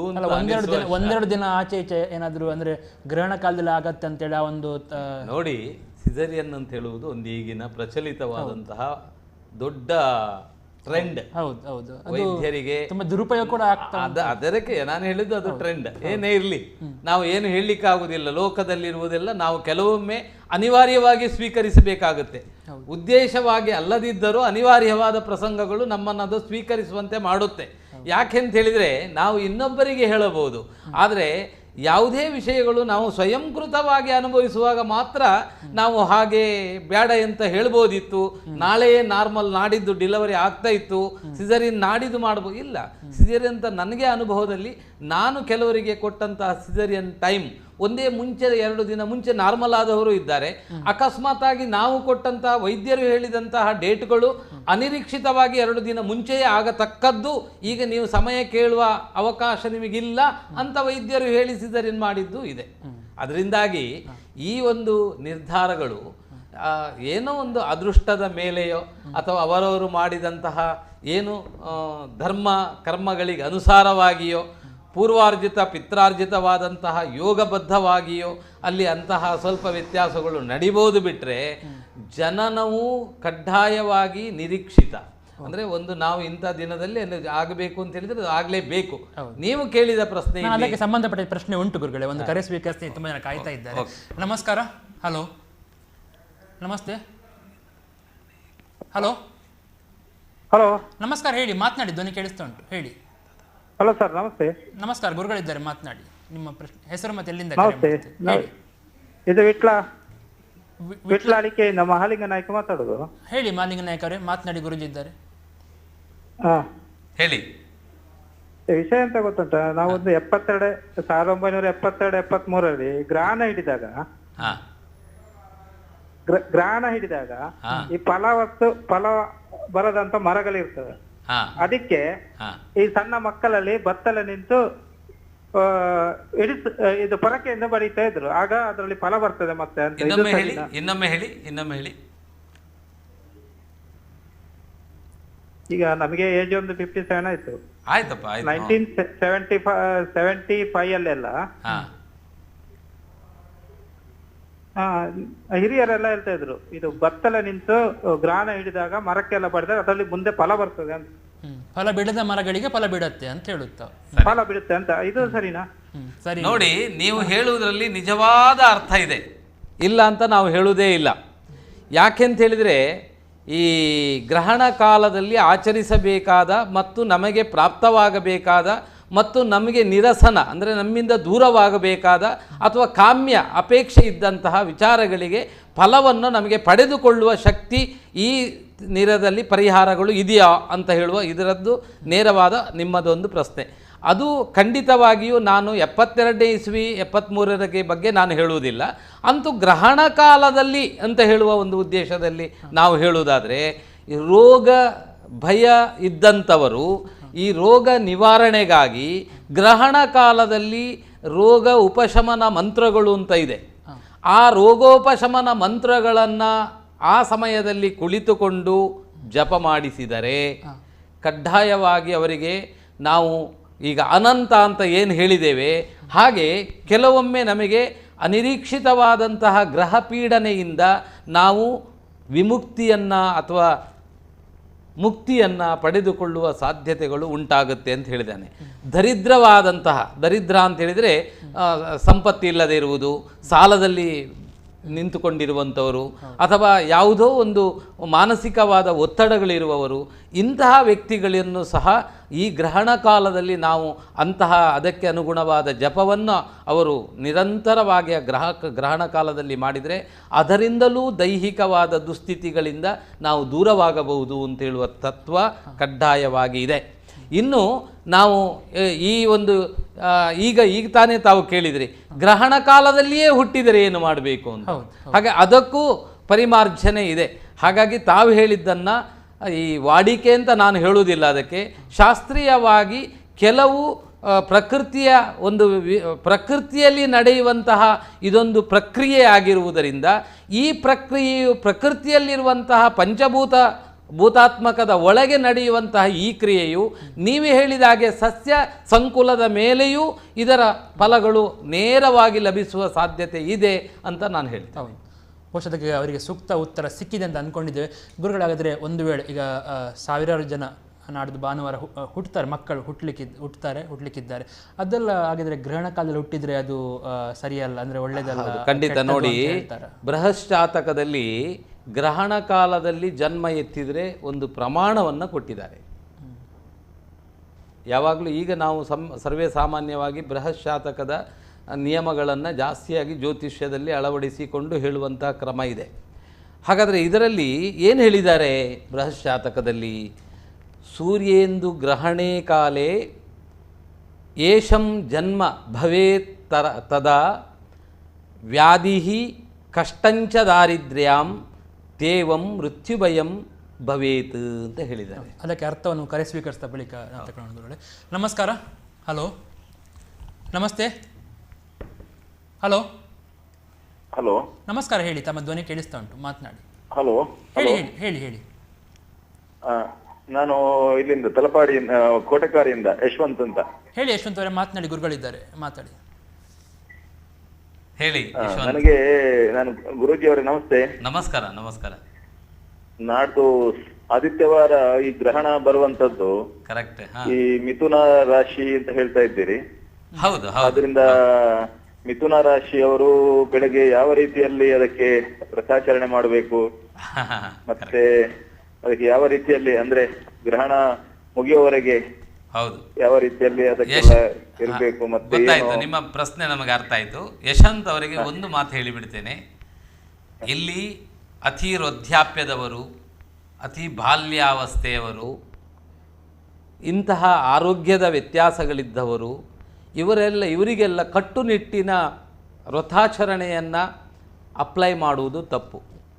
ಅವರಿಗೆ ಮನವರಿಕೆ ಮಾಡಿಕೊಂಡು ಆ ಸಮಯದಲ್ಲಿ ಯಾವುದೋ ಪ್ರಕೃತಿಯಲ್ಲಿ ನಡೆಯುವ ವಿಸ್ಮಯ ರೀತಿಯ ಸೂರ್ಯನನ್ನು ಬರಿಗಣ್ಣಿನಿಂದಲೋ ಅಥವಾ ಯಾವುದೋ ಒಂದು ರೀತಿಯಲ್ಲಿ ನೋಡುವಂತಹ ಮತ್ತು ಹೆಚ್ಚಿಗೆ ಎಲ್ಲೋ ಹೋಗಿ ಬರುವಂತಹ ಪ್ರಯತ್ನಗಳು ಅವಶ್ಯವಾಗಿದೆ ಅಂತಾದರೂ ಅದನ್ನು ನಾವು ಮುಟುಕುಗೊಳಿಸುವುದು, ಅಂದರೆ ಅದನ್ನು ಹೋಗದೆ ಇರುವುದು, ಇದಕ್ಕೆ ಪ್ರಾಧಾನ್ಯತೆ ಕೊಡಿ. ಇನ್ನು ತಾವು ಕೇಳಿದ ಹಾಗೆ ಯಾವ ಯಾವ ರಾಶಿಯವರಿಗೆ ನಾಡಿದ್ದಿನ ಈ ಒಂದು ಗ್ರಹಣದ ಅರಿಷ್ಟತೆ ಇದೆ ಅಂತ ನಾವು ಈಗಲೇ ತಿಳ್ಕೊಂಡು ಬಿಡೋಣ. ಅಂದರೆ ಮಿಥುನ ರಾಶಿಯವರಿಗೆ, ಕರ್ಕಾಟಕ ರಾಶಿಯವರಿಗೆ, ವೃಶ್ಚಿಕ ರಾಶಿಯವರಿಗೆ, ಮಕರ ಮತ್ತು ಮೀನ ರಾಶಿಯವರಿಗೆ ನಾಡಿದ್ದು ಭಾನುವಾರದ ಸೂರ್ಯಗ್ರಹಣದ ಸ್ವಲ್ಪ ಅಸಮಾಧಾನದ ಫಲಗಳು, ಅರಿಷ್ಟಗಳು ಉಂಟು ಅಂತ ಹೇಳುವ ಕ್ರಮ ಇದೆ. ಹಾಗಂದಾಗ ಭಯಪಡುವ ಅವಶ್ಯಕತೆಯೇ ಇಲ್ಲ. ಈಗ ತಾವು ಹೇಳಿದಿರಿ ಏನು ಮಾಡಬೇಕು ಆ ಸಮಯದಲ್ಲಿ ಅಂತ. ಆ ಸಮಯದಲ್ಲಿ ನೀವು ಮಾಡಬೇಕಾದದ್ದು, ನಿಮಗೆ ದೈಹಿಕವಾದ ಎಲ್ಲ ಸುಸ್ಥಿತಿ ಇದ್ದರೆ ನೀವು ಶನಿವಾರ ರಾತ್ರಿ 10 ಗಂಟೆಗಿಂತ ಮುಂಚಿತವಾಗಿಯೇ ಆಹಾರವನ್ನು ಸೇವನೆ ಮಾಡುವ ಪದ್ಧತಿಯನ್ನು ನಿರ್ಧಾರ ಮಾಡಿ. ಅದಲ್ಲ, ಸಾಧ್ಯ ಇಲ್ಲ ನನಗೆ ಅಂತ ಹೇಳಿದರೆ ಸೂರ್ಯೋದಯಕ್ಕಿಂತ ಮುಂಚಿತವಾಗಿ ಆಹಾರವನ್ನು ಸ್ವೀಕರಿಸುವ ಕ್ರಮವನ್ನು ಮಾಡಿ. ಸೂರ್ಯೋದಯ ಆದ ನಂತರ ಅದಕ್ಕೆ ನಿಷೇಧ, ಅಂದರೆ ಅದು ದೊಡ್ಡ ಕಷ್ಟ ಆಗುವುದಿಲ್ಲ. ಆ ಸೂರ್ಯೋದಯದ ನಂತರದಲ್ಲಿ ನಮಗೆ 10 ಗಂಟೆ 5 ನಿಮಿಷಕ್ಕೆ ಗ್ರಹಣ ಏನು ಸ್ಪರ್ಶಕಾಲ ಪ್ರಾರಂಭ ಆಗುತ್ತೆ. ಈ ಗ್ರಹಣ ಸ್ಪರ್ಶಕಾಲ ಪ್ರಾರಂಭಕ್ಕಿಂತ ಮುಂಚಿತವಾಗಿ ನಾವು ಹೇಗೂ ಪ್ರತಿದಿನವೂ ದೇವರ ಹತ್ತಿರ ಬೆಳಗ್ಗೆ ಸ್ನಾನಾದಿಗಳನ್ನು ಮಾಡಿ ನಮ್ಮ ನೈಮಿತ್ತಿಕಾದಿಗಳು ನಿತ್ಯ ಅನುಷ್ಠಾನಗಳನ್ನು ಮಾಡುವ ಕ್ರಮ ಇದೆ. ಹಾಗೆಯೇ ದೇವರ ಎಲ್ಲ ನಿತ್ಯ ನೈಮಿತ್ತಿಕ ಅನುಷ್ಠಾನಗಳನ್ನು ಮುಗಿಸಿಕೊಂಡು ನಂತರ ಗ್ರಹಣ ಕಾಲದಲ್ಲಿ ಶುದ್ಧ ಭಕ್ತಿಯಿಂದ ದೇವರ ನಮ್ಮ ಮನೆಯ ದೇವರ ಎದುರಿಗೆ, ಕೆಲವರಿಗೆ ಕೆಳಗಡೆ ಭೂಮಿಯ ಮೇಲೆ ಕುಳಿತುಕೊಳ್ಳಿಕ್ಕೆ ಕಷ್ಟ ಆದುವವರು ನಿಮಗೆ ಅನುಕೂಲದ ಹಾಗೆ ಏನಾದರೂ ಒಂದು ಸ್ವಲ್ಪ ಸ್ಟೂಲೋ ಅಥವಾ ಇತ್ಯಾದಿಗಳನ್ನು ಇಟ್ಟುಕೊಂಡು ಅನುಕೂಲಕ್ಕೆ ಸರಿಯಾಗಿ ಇಟ್ಟುಕೊಳ್ಳಿ. ಜಾಸ್ತಿಯಾಗಿ ನಾವು ಹೇಳುವುದಾದರೆ ಯಾವುದಾದ್ರೂ ದರ್ಭಾಸನ ಅಂತ ಹೇಳ್ತೇವೆ, ಇದರ ಮಣೆ ಅಂತ ಹೇಳ್ತೇವೆ, ಅಥವಾ ಒಂದು ಚಾಪೆ ಅಂತ ಆದರೂ ಹೇಳ್ತೇವೆ. ಇಂತಹ ಏನು ಆಸನಗಳ ಮೇಲೆ ನಾವು ಕುಳಿತುಕೊಂಡು ನಂತರ ನಿಮಗೆ ಬ್ರಾಹ್ಮಣ ಪದ್ಧತಿಯ ಅಥವಾ ಬ್ರಾಹ್ಮಣ ಅಂತ ಹೇಳಿದರೆ ಹಾಗಲ್ಲ, ಆ ಜಾತಿಯ ಮೇಲೆ ಬ್ರಾಹ್ಮಣ ಅಂತಲ್ಲ, ಯಾವಾಗಲೂ ಈಗ ನಾವು ಯಾವುದೇ ಜಪತಪಾದಿಗಳನ್ನು ಮಾಡುವಾಗ ಕರನ್ಯಾಸ ನಾವೇನು ಈ ಎಲ್ಲ ಅಂಗನ್ಯಾಸಾದಿಗಳನ್ನು ಮಾಡಿ ಸಂಕಲ್ಪ ಮಾಡಿ ನಂತರ ಜಪ ಮಾಡುವ ಕ್ರಮಗಳೆಲ್ಲ ಇದೆ. ಆ ರೀತಿ ಗೊತ್ತಿದ್ದವರು ಖಂಡಿತವಾಗಿ ಹಾಗೇ ಪ್ರಾರಂಭ ಮಾಡಿ, ಅಲ್ಲ ಅಂತ ಹೇಳಿದರೆ ಕೇವಲ ದೇವರಲ್ಲಿ ಮನಸ್ಸಿನಲ್ಲಿ ನಮ್ಮ ಏನು ನಮ್ಮ ಆಡು ಭಾಷೆಗಳಿದೆ ಅದರಲ್ಲಿಯೇ ಸಂಕಲ್ಪ ಮಾಡಿ ಆ ಒಂದು ಹೇಳಿದಾಗೆ ಪಂಚಾಕ್ಷರಿ ಜಪವನ್ನು ಅಥವಾ ನಮ್ಮ ಕುಲದೇವರ ಮೂಲ ಮಂತ್ರಗಳನ್ನು ಅಥವಾ ನಮಗೇನಾದರೂ ಇಷ್ಟಾರ್ಥಗಳು ಅಭಿಷ್ಟಗಳು ನೆರವೇರಬೇಕಾದರೆ ಲಕ್ಷ್ಮಿಯ ಆರಾಧನೆಯನ್ನು, ಗಣಪತಿಯ ಆರಾಧನೆಯನ್ನು, ವಿಷ್ಣು ಸಹಸ್ರನಾಮವನ್ನು, ಇಂತಹ ಯಾವುದೇ ಒಂದು ಜಪಾದಿಗಳನ್ನು ಮಾಡಿದರೂ ಅದಕ್ಕೆ ಅನಂತ ಫಲಗಳು ಲಭಿಸುವುದರಲ್ಲಿ ಸಂದೇಹ ಇಲ್ಲ ಅಂತ. ಯಾಕೆ ಅಂತೇಳಿದರೆ ಈ ಸಿದ್ಧಿ ಪುರುಷರೆಲ್ಲ ಈ ಗ್ರಹಣ ಕಾಲವನ್ನು ಕಾಯ್ತಾ ಇದ್ದರು. ನಮ್ಮ ಗುರುಗಳು ನಮಗೆ ಉಪದೇಶ ಮಾಡುವಾಗ ಹೇಳ್ತಾ ಇದ್ದರು, ನೀನು ಯಾವುದೇ ಕಷ್ಟವಾದರೂ ಗ್ರಹಣ ಕಾಲದಲ್ಲಿ ನಾನು ಉಪದೇಶ ಮಾಡಿದಂತಹ ಮಂತ್ರವನ್ನು ನೀನು ಅನುಷ್ಠಾನಗೊಳಿಸತಕ್ಕದ್ದು ಅಂತ ಹೇಳ್ತಾ ಇದ್ದರು. ಯಾಕೆ ಅಂತ ಹೇಳಿದರೆ ಅದು ನಮ್ಮ ಗುರುಗಳ ಉಪದೇಶ. ನಾ ಗುರುವರು ಅಧಿಕಂ, ಗುರು ಹೇಳಿದ ಮಾತನ್ನು ಮೀರುವಂತಿಲ್ಲ. ಅವರಿಗಿಂತ ದೊಡ್ಡ ಶಕ್ತಿಯು ವ್ಯಕ್ತಿಯು ಮತ್ತು ನಮ್ಮ ಭವಿಷ್ಯತ್ತಿಗೂ ಅನುಗ್ರಹ ಮಾಡುವ ಪೂರ್ಣ ಅನುಗ್ರಹದ ಶಕ್ತಿ ಗುರುಗಳ ಹತ್ರ ಇದೆ. ಅದರಿಂದ ಇದು ಗುರುವಾಕ್ಯ ಅಂತ ಹೇಳುವುದನ್ನು ನಾನು ನಿಮಗೂ ಹೇಳ್ತಾ ಇದ್ದೇನೆ. ಒಂದು ಕರೆ ಕಾಯ್ತಾ ಕಡೆ ಒಂದು ಸ್ವೀಕರಿಸಿ. ಸರಿ, ಧನ್ಯವಾದ ಕರೆ. ಹಾಗಾಗಿ ಈಗ ನಾನು ಏನು ಹೇಳಿದ್ದೇನೆ, ಒಂದು ಶ್ಲೋಕ ಹೇಳ್ತಾ ಇದ್ರಿ, ಒಂದು ಪ್ರಮಾಣ. ಸೂರ್ಯೇಂದು ಗ್ರಹಣೆ ಕಾಲೇ ಏಷಂ ಜನ್ಮ ಭವೇತ್ತದಾ ವ್ಯಾಧಿ ಕಷ್ಟಂಚ ದಾರಿದ್ರ್ಯಾಂ ತೇತಂ ಮೃತ್ಯುಭಯಂ ಭವೇತ್ ಅಂತ ಹೇಳಿದ್ದಾರೆ. ಅದರಲ್ಲಿ ಸರಿಯಾದ ಸೂರ್ಯಗ್ರಹಣದ ಮಧ್ಯಕಾಲದಲ್ಲಿಯೇ ಜನನ ಆಗಿದ್ದರೆ ಆ ಜನನವಾದ ಮಗುವಿಗೆ ಏನು ಈಗ ನಾಡಿದ್ದು ಆರ್ದ್ರ ಮೃಗಾಶಿರ ನಕ್ಷತ್ರದಲ್ಲಿ ಪ್ರಾರಂಭಗೊಂಡು ಸ್ಪರ್ಶವಾಗಿ ಆರ್ದ್ರಾ ನಕ್ಷತ್ರದಲ್ಲಿ ಸೂರ್ಯಗ್ರಹಣ ನಮಗೆ ಮೋಕ್ಷ ಕಾಣುವ ಕಾಲ. ಹಾಗಾಗಿ ಈ ಒಂದು ಆರ್ದ್ರಾ ನಕ್ಷತ್ರ ಮೃಗಾಶಿರ ನಕ್ಷತ್ರವು ನಮಗೆ ಬೆಳಗ್ಗೆ ಎಷ್ಟು ಗಂಟೆಗಿದೆ ಅಂತ ಹೇಳಿದರೆ, ಬೆಳಗ್ಗೆ ಮೃಗಾಶಿರ ನಕ್ಷತ್ರವು ಮಧ್ಯಾಹ್ನ 1 ಗಂಟೆಗೆ ಬದಲಾವಣೆ ಆಗ್ತಾ ಇದೆ. ಮೃಗಾಶಿರ ನಕ್ಷತ್ರ ವಿರಾಮವಾಗಿ ಆರ್ದ್ರಾ ನಕ್ಷತ್ರ 1 ಗಂಟೆಯ ನಂತರ, ಮಧ್ಯಾಹ್ನ 1 ಗಂಟೆಯ ನಂತರ ಆರ್ದ್ರಾ ನಕ್ಷತ್ರ ಪ್ರಾರಂಭ ಆಗದೆ. ಹಾಗಾದರೆ ಇಲ್ಲಿ ಒಂದು ಸಂಧಿಯ ಕಾಲ ಸಂಭವಿಸಿದೆ. ಸಂಧಿ, ನಕ್ಷತ್ರ ಸಂಧಿ ಅಂತ ಇದಕ್ಕೆ ಹೆಸರು. ನಕ್ಷತ್ರ ಸಂಧಿ ಅಂತ ಹೇಳಿದರೆ ಒಂದು ನಕ್ಷತ್ರದಲ್ಲಿ, ಮೃಗಾಶಿರ ನಕ್ಷತ್ರದಲ್ಲಿ ಗ್ರಹಣ ಏನು ಸ್ಪರ್ಶ ಕಾಲ ಎಷ್ಟು ಗಂಟೆಗೆ ಆಗ್ತಾ ಇದೆ? 10 ಗಂಟೆ 5 ನಿಮಿಷಕ್ಕೆ ಆಗ್ತಾ ಇದೆ. ಹಾಗಾದರೆ ಈ ಗ್ರಹಣವು ಮೋಕ್ಷವಾಗುವ ಸಮಯ ಯಾವಾಗ? 1 ಗಂಟೆ 21 ನಿಮಿಷಕ್ಕೆ ಗ್ರಹಣವು ಮೋಕ್ಷವಾಗ್ತಾ ಇದೆ. ಅಂದರೆ ಗ್ರಹಣ ಬಿಡ್ತಾ ಇದೆ, ಗ್ರಹಣ ಮುಗಿತು ಅಂತ ಹೇಳಬೇಕು. ಹಾಗಾದರೆ ಇಲ್ಲಿ 1 ಗಂಟೆ ಅಂತ ಹೇಳಿದರೆ ಅಲ್ಲಿ 21 ನಿಮಿಷ ಆರ್ದ್ರಾ ನಕ್ಷತ್ರದಲ್ಲಿ ಈ ಚಾರ ಸ್ಥಿತಿಯಲ್ಲಿ ಈ ನಕ್ಷತ್ರವು ಆ ಸಮಯದಲ್ಲಿ ಪ್ರಾರಂಭಗೊಂಡಿರುತ್ತೆ. ಅದರಿಂದ ಇದಕ್ಕೆ ಆ ನಕ್ಷತ್ರದಲ್ಲಿಯೇ ಆ ಮಗುವಿಗೆ ಜನ್ಮವಾಗುವುದರಿಂದ, ಆ ನಕ್ಷತ್ರದಲ್ಲಿಯೇ ಆ ಮಗು ಜನ್ಮವಾಗುವುದರಿಂದ ಆ ನಕ್ಷತ್ರಕ್ಕೆ ನಾವು ಇಂತಹ ಎಲ್ಲ ಸ್ವಲ್ಪ ಗ್ರಹಣ ಕಾಲದ ದುರಿತಗಳಿದೆ ಅಂತ ಹೇಳಿದಾಗ ಮಗುವಿನ ಅವಯವಗಳು, ಮಗುವಿನ ಅಂಗಾಂಗಗಳು, ಮಗುವಿನ ಏನು ಮಿಥುನ ರಾಶಿ ಅಂತ ಹೇಳಿದರೆ ಬುಧನ ಕ್ಷೇತ್ರ, ಬುಧ ಹೇಳಿದರೆ ಪ್ರಜ್ಞಾವಸ್ಥೆ, ಬುದ್ಧಿಯ ಸ್ಥಾನ ಅಥವಾ ಮೆದುಳು ಅಥವಾ ಶಿರಸ್ಸು. ಹಾಗಾಗಿ ಅವಯವಗಳು, ರಾಹು ಅಂತ ಹೇಳಿದರೆ ಅವಯವಗಳು. ಹಾಗಾಗಿ ಇಲ್ಲೆಲ್ಲ ಸ್ವಲ್ಪ ಆರೋಗ್ಯದ ವಿಷಯದಲ್ಲಿಯೋ ಅಥವಾ ಸ್ವಲ್ಪ ಜೀವನದಲ್ಲಿ ಜನ್ಮಕಾಲದಲ್ಲಿ ನಿಮಗೆ ಗೊತ್ತೇ ಇದೆ ಏನು, ಈಗ ಮೃಗಾಶಿರ ನಕ್ಷತ್ರ ಆರ್ದ್ರಾ ನಕ್ಷತ್ರ ಅಂದರೆ ಅದು ಕುಜ ಮತ್ತು ರಾಹು ನಕ್ಷತ್ರಗಳು. ಮೃಗಾಶಿರ ನಕ್ಷತ್ರದಲ್ಲಿ ಜನನ ಆದರೆ ಅವರಿಗೆ ಪ್ರಾಪ್ತಿಯಾಗುವುದು ನಮಗೆ ಕುಜ ಮಹಾದಶೆಯಲ್ಲಿ ಜನ್ಮ ಆಗ್ತಾರೆ. ಆರ್ದ್ರಾ ನಕ್ಷತ್ರದಲ್ಲಿ ಜನನ ಆದರೆ ರಾಹು ದಶೆಯಲ್ಲಿ ಜನನ ಆಗ್ತಾರೆ. ಹಾಗಾಗಿ ನಾವು ಇಲ್ಲಿ ತಿಳ್ಕೊಳ್ಬೇಕಾದದ್ದು ಏನು? ಹಾಗಾದರೆ ಅಲ್ಲಿ ನಮಗೆ ಗ್ರಹಣ ಸಂಭವಿಸುವುದು ಸೂರ್ಯನಿಗೆ ರಾಹುಗ್ರಹಣ ಸಂಭವಿಸುವುದರಿಂದಾಗಿ ಆ ನಕ್ಷತ್ರದಲ್ಲಿಯೇ ಗ್ರಹಣ ನಕ್ಷತ್ರದಲ್ಲಿಯೇ ಹುಟ್ಟಿದರಿಂದಾಗಿ ಈ ರೀತಿಯ ಫಲವನ್ನು ಹೇಳಿದ್ದಾರೆ. ಹಾಗಂದಾಗ ಇಲ್ಲಿ ಆ ಆರ್ದ್ರ ಪುನರಸು ಅಂತ ಹೇಳುವ ನಕ್ಷತ್ರವು ಅದರಲ್ಲಿದೆ. ಇದನ್ನು ನಾವೀಗ ಹೇಳುವ. ಒಂದು ಕರೆ ಸ್ವೀಕರಿಸಿ ಆ ಬಗ್ಗೆ ಬರೋ. ನಮಸ್ಕಾರ. ಹಲೋ ನಮಸ್ತೆ. ನಮಸ್ಕಾರ. ಹೇಳಿ ಮಾತಾಡಿ. ನಾನು ಕುಂದಾಪುರ ಹಾಲಾಡಿಯಿಂದ ಮಾತಾಡೋದು. ಹೇಳಿ. ಏನಂದ್ರೆ ಈ ನನ್ನ ಮಗನ ನಕ್ಷತ್ರ ಉಂಟಲ್ಲ ಶತಬೀಜ, ಕುಂಭರಾಶಿ. ಹೌದು. ಅದಕ್ಕೆ ಆ ರಾಶಿಯವರಿಗೆ ಏನಾದರೂ ದೋಷ ಉಂಟಾ ಅಂತ ತಿಳ್ಕೊಳ್ಬೇಕು. ಇಲ್ಲ ನೋಡಿ, ನಾಡಿದ್ದು ಯಾವ ಯಾವ ನಕ್ಷತ್ರದವರಿಗೆ ಅಸಮಾಧಾನ ಇದೆ ಅಂದರೆ ಸ್ವಲ್ಪ ಅರಿಷ್ಟತೆ ಇದೆ ಅಂತ ಹೇಳುವುದನ್ನು ಈಗ ಹೇಳ್ತೇನೆ, ಕೇಳಿ. ಹೇಳ್ತಾ ಇದ್ದೇನೆ ನಾನು. ಮೃಗಾಶಿರ ನಕ್ಷತ್ರ, ಆರ್ದ್ರ ನಕ್ಷತ್ರ, ಚಿತ್ತ ನಕ್ಷತ್ರ, ಧನಿಷ್ಠ ನಕ್ಷತ್ರ, ಸ್ವಾತಿ ನಕ್ಷತ್ರ, ಶತಭಿಷ ನಕ್ಷತ್ರ, ಈ 6 ನಕ್ಷತ್ರಗಳಿಗೆ ನಾಡಿದ್ದಿನ ಸೂರ್ಯಗ್ರಹಣದ ದೋಷವು ಸ್ವಲ್ಪ ಇದೆ. ಹಾಗಂದಾಗ ದಯವಿಟ್ಟು ನೀವು ಕರೆ ಮಾಡಿ ಕೇಳಿದ್ರಿಂದ ಇದನ್ನು ತಾವು ಕೇಳಲೇಬೇಕು. ಗ್ರಹಣದಿಂದಲೇ ಒಂದು ದುರಿತ ಪ್ರಾರಂಭ ಆಗಿದೆ ಅಂತ ಹೇಳಲಿಕ್ಕೂ ಆಗುವುದಿಲ್ಲ. ಗ್ರಹಣ ಕಾಲದಲ್ಲಿ ಗ್ರಹಣದಿಂದಲೇ ನನ್ನ ಜೀವನಕ್ಕೋ ನಮ್ಮ ಜೀವನದ ಮೇಲೆಯೋ ಇಂತಹ ಒಂದು ದುಷ್ಟ ಫಲಗಳು ಉಂಟಾಗಿದೆ ಅಂತ ಹೇಳಲಿಕ್ಕಾಗುವುದಿಲ್ಲ. ಅವರ ಜನನ ಕಾಲದಿಂದ ಅವರಿಗೆ ನಡೆಯುವ ದಶಾಕಾಲ, ಅವರ ಜನನ ಕಾಲದಲ್ಲಿ ಅವರ ಗ್ರಹಸ್ಥಿತಿಗಳ ಫಲಾಫಲಗಳು, ಅವರಿಗೆ ನಡೆಯುವ ದಶಾಭುಕ್ತಿಗಳು, ಅಂತರ್ಭುಕ್ತಿ, ಪ್ರತ್ಯಾಂತರ ಭುಕ್ತಿ, ಸೂಕ್ಷ್ಮ ದಶಾಭುಕ್ತಿಗಳು, ಇದೆಲ್ಲವನ್ನು ನಾವು ನಿರ್ಣಯ ಮಾಡಿಕೊಂಡು ಆ ನಕ್ಷತ್ರದವರಿಗೆ ಅಂತಹ ಏನಾದರೂ ದೋಷಗಳು, ಅವರ ದಶಾಕಾಲದಲ್ಲೂ ದೋಷ ಇರಬೇಕು. ಇನ್ನು ಮಿಥುನ ರಾಶಿಯವರಿಗೆ ಶತಭಿಷ ನಕ್ಷತ್ರದವರು ಅಂತ ತಾವು ಕೇಳಿದಿರಿ. ಅದಕ್ಕೆ ಈಗ 7.5 ಶನಿ ನಡೀತಾ ಇದೆ.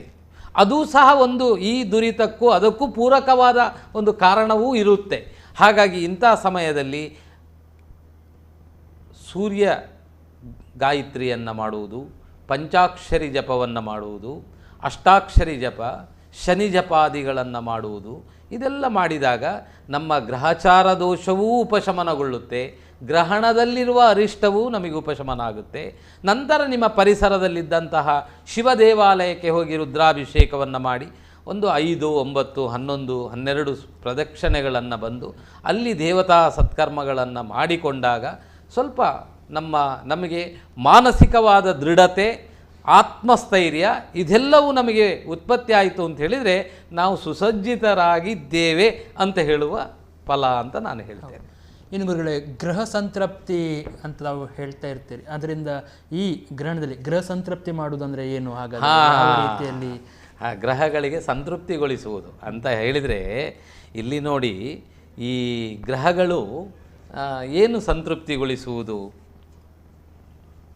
ಯಾವ ಗ್ರಹಣ ನಕ್ಷತ್ರದಲ್ಲಿ ಸಂಭವಿಸಿದೆಯೋ ಇದಕ್ಕೆ ನಾವು ಏನು ಪರಿಹಾರ ಹೇಳಿದ್ದಾರೆ, ನಾಡಿದ್ದಿನ ಭಾನುವಾರದ ಗ್ರಹಣ ಸೂರ್ಯಗ್ರಹಣಕ್ಕೆ ಏನು ಪರಿಹಾರ ಹೇಳಿದ್ದಾರೆ ಅಂತೇಳಿದರೆ ಉಪರಾಗ ಶಾಂತಿ ಅಂತ ಹೇಳಿದ್ದಾರೆ.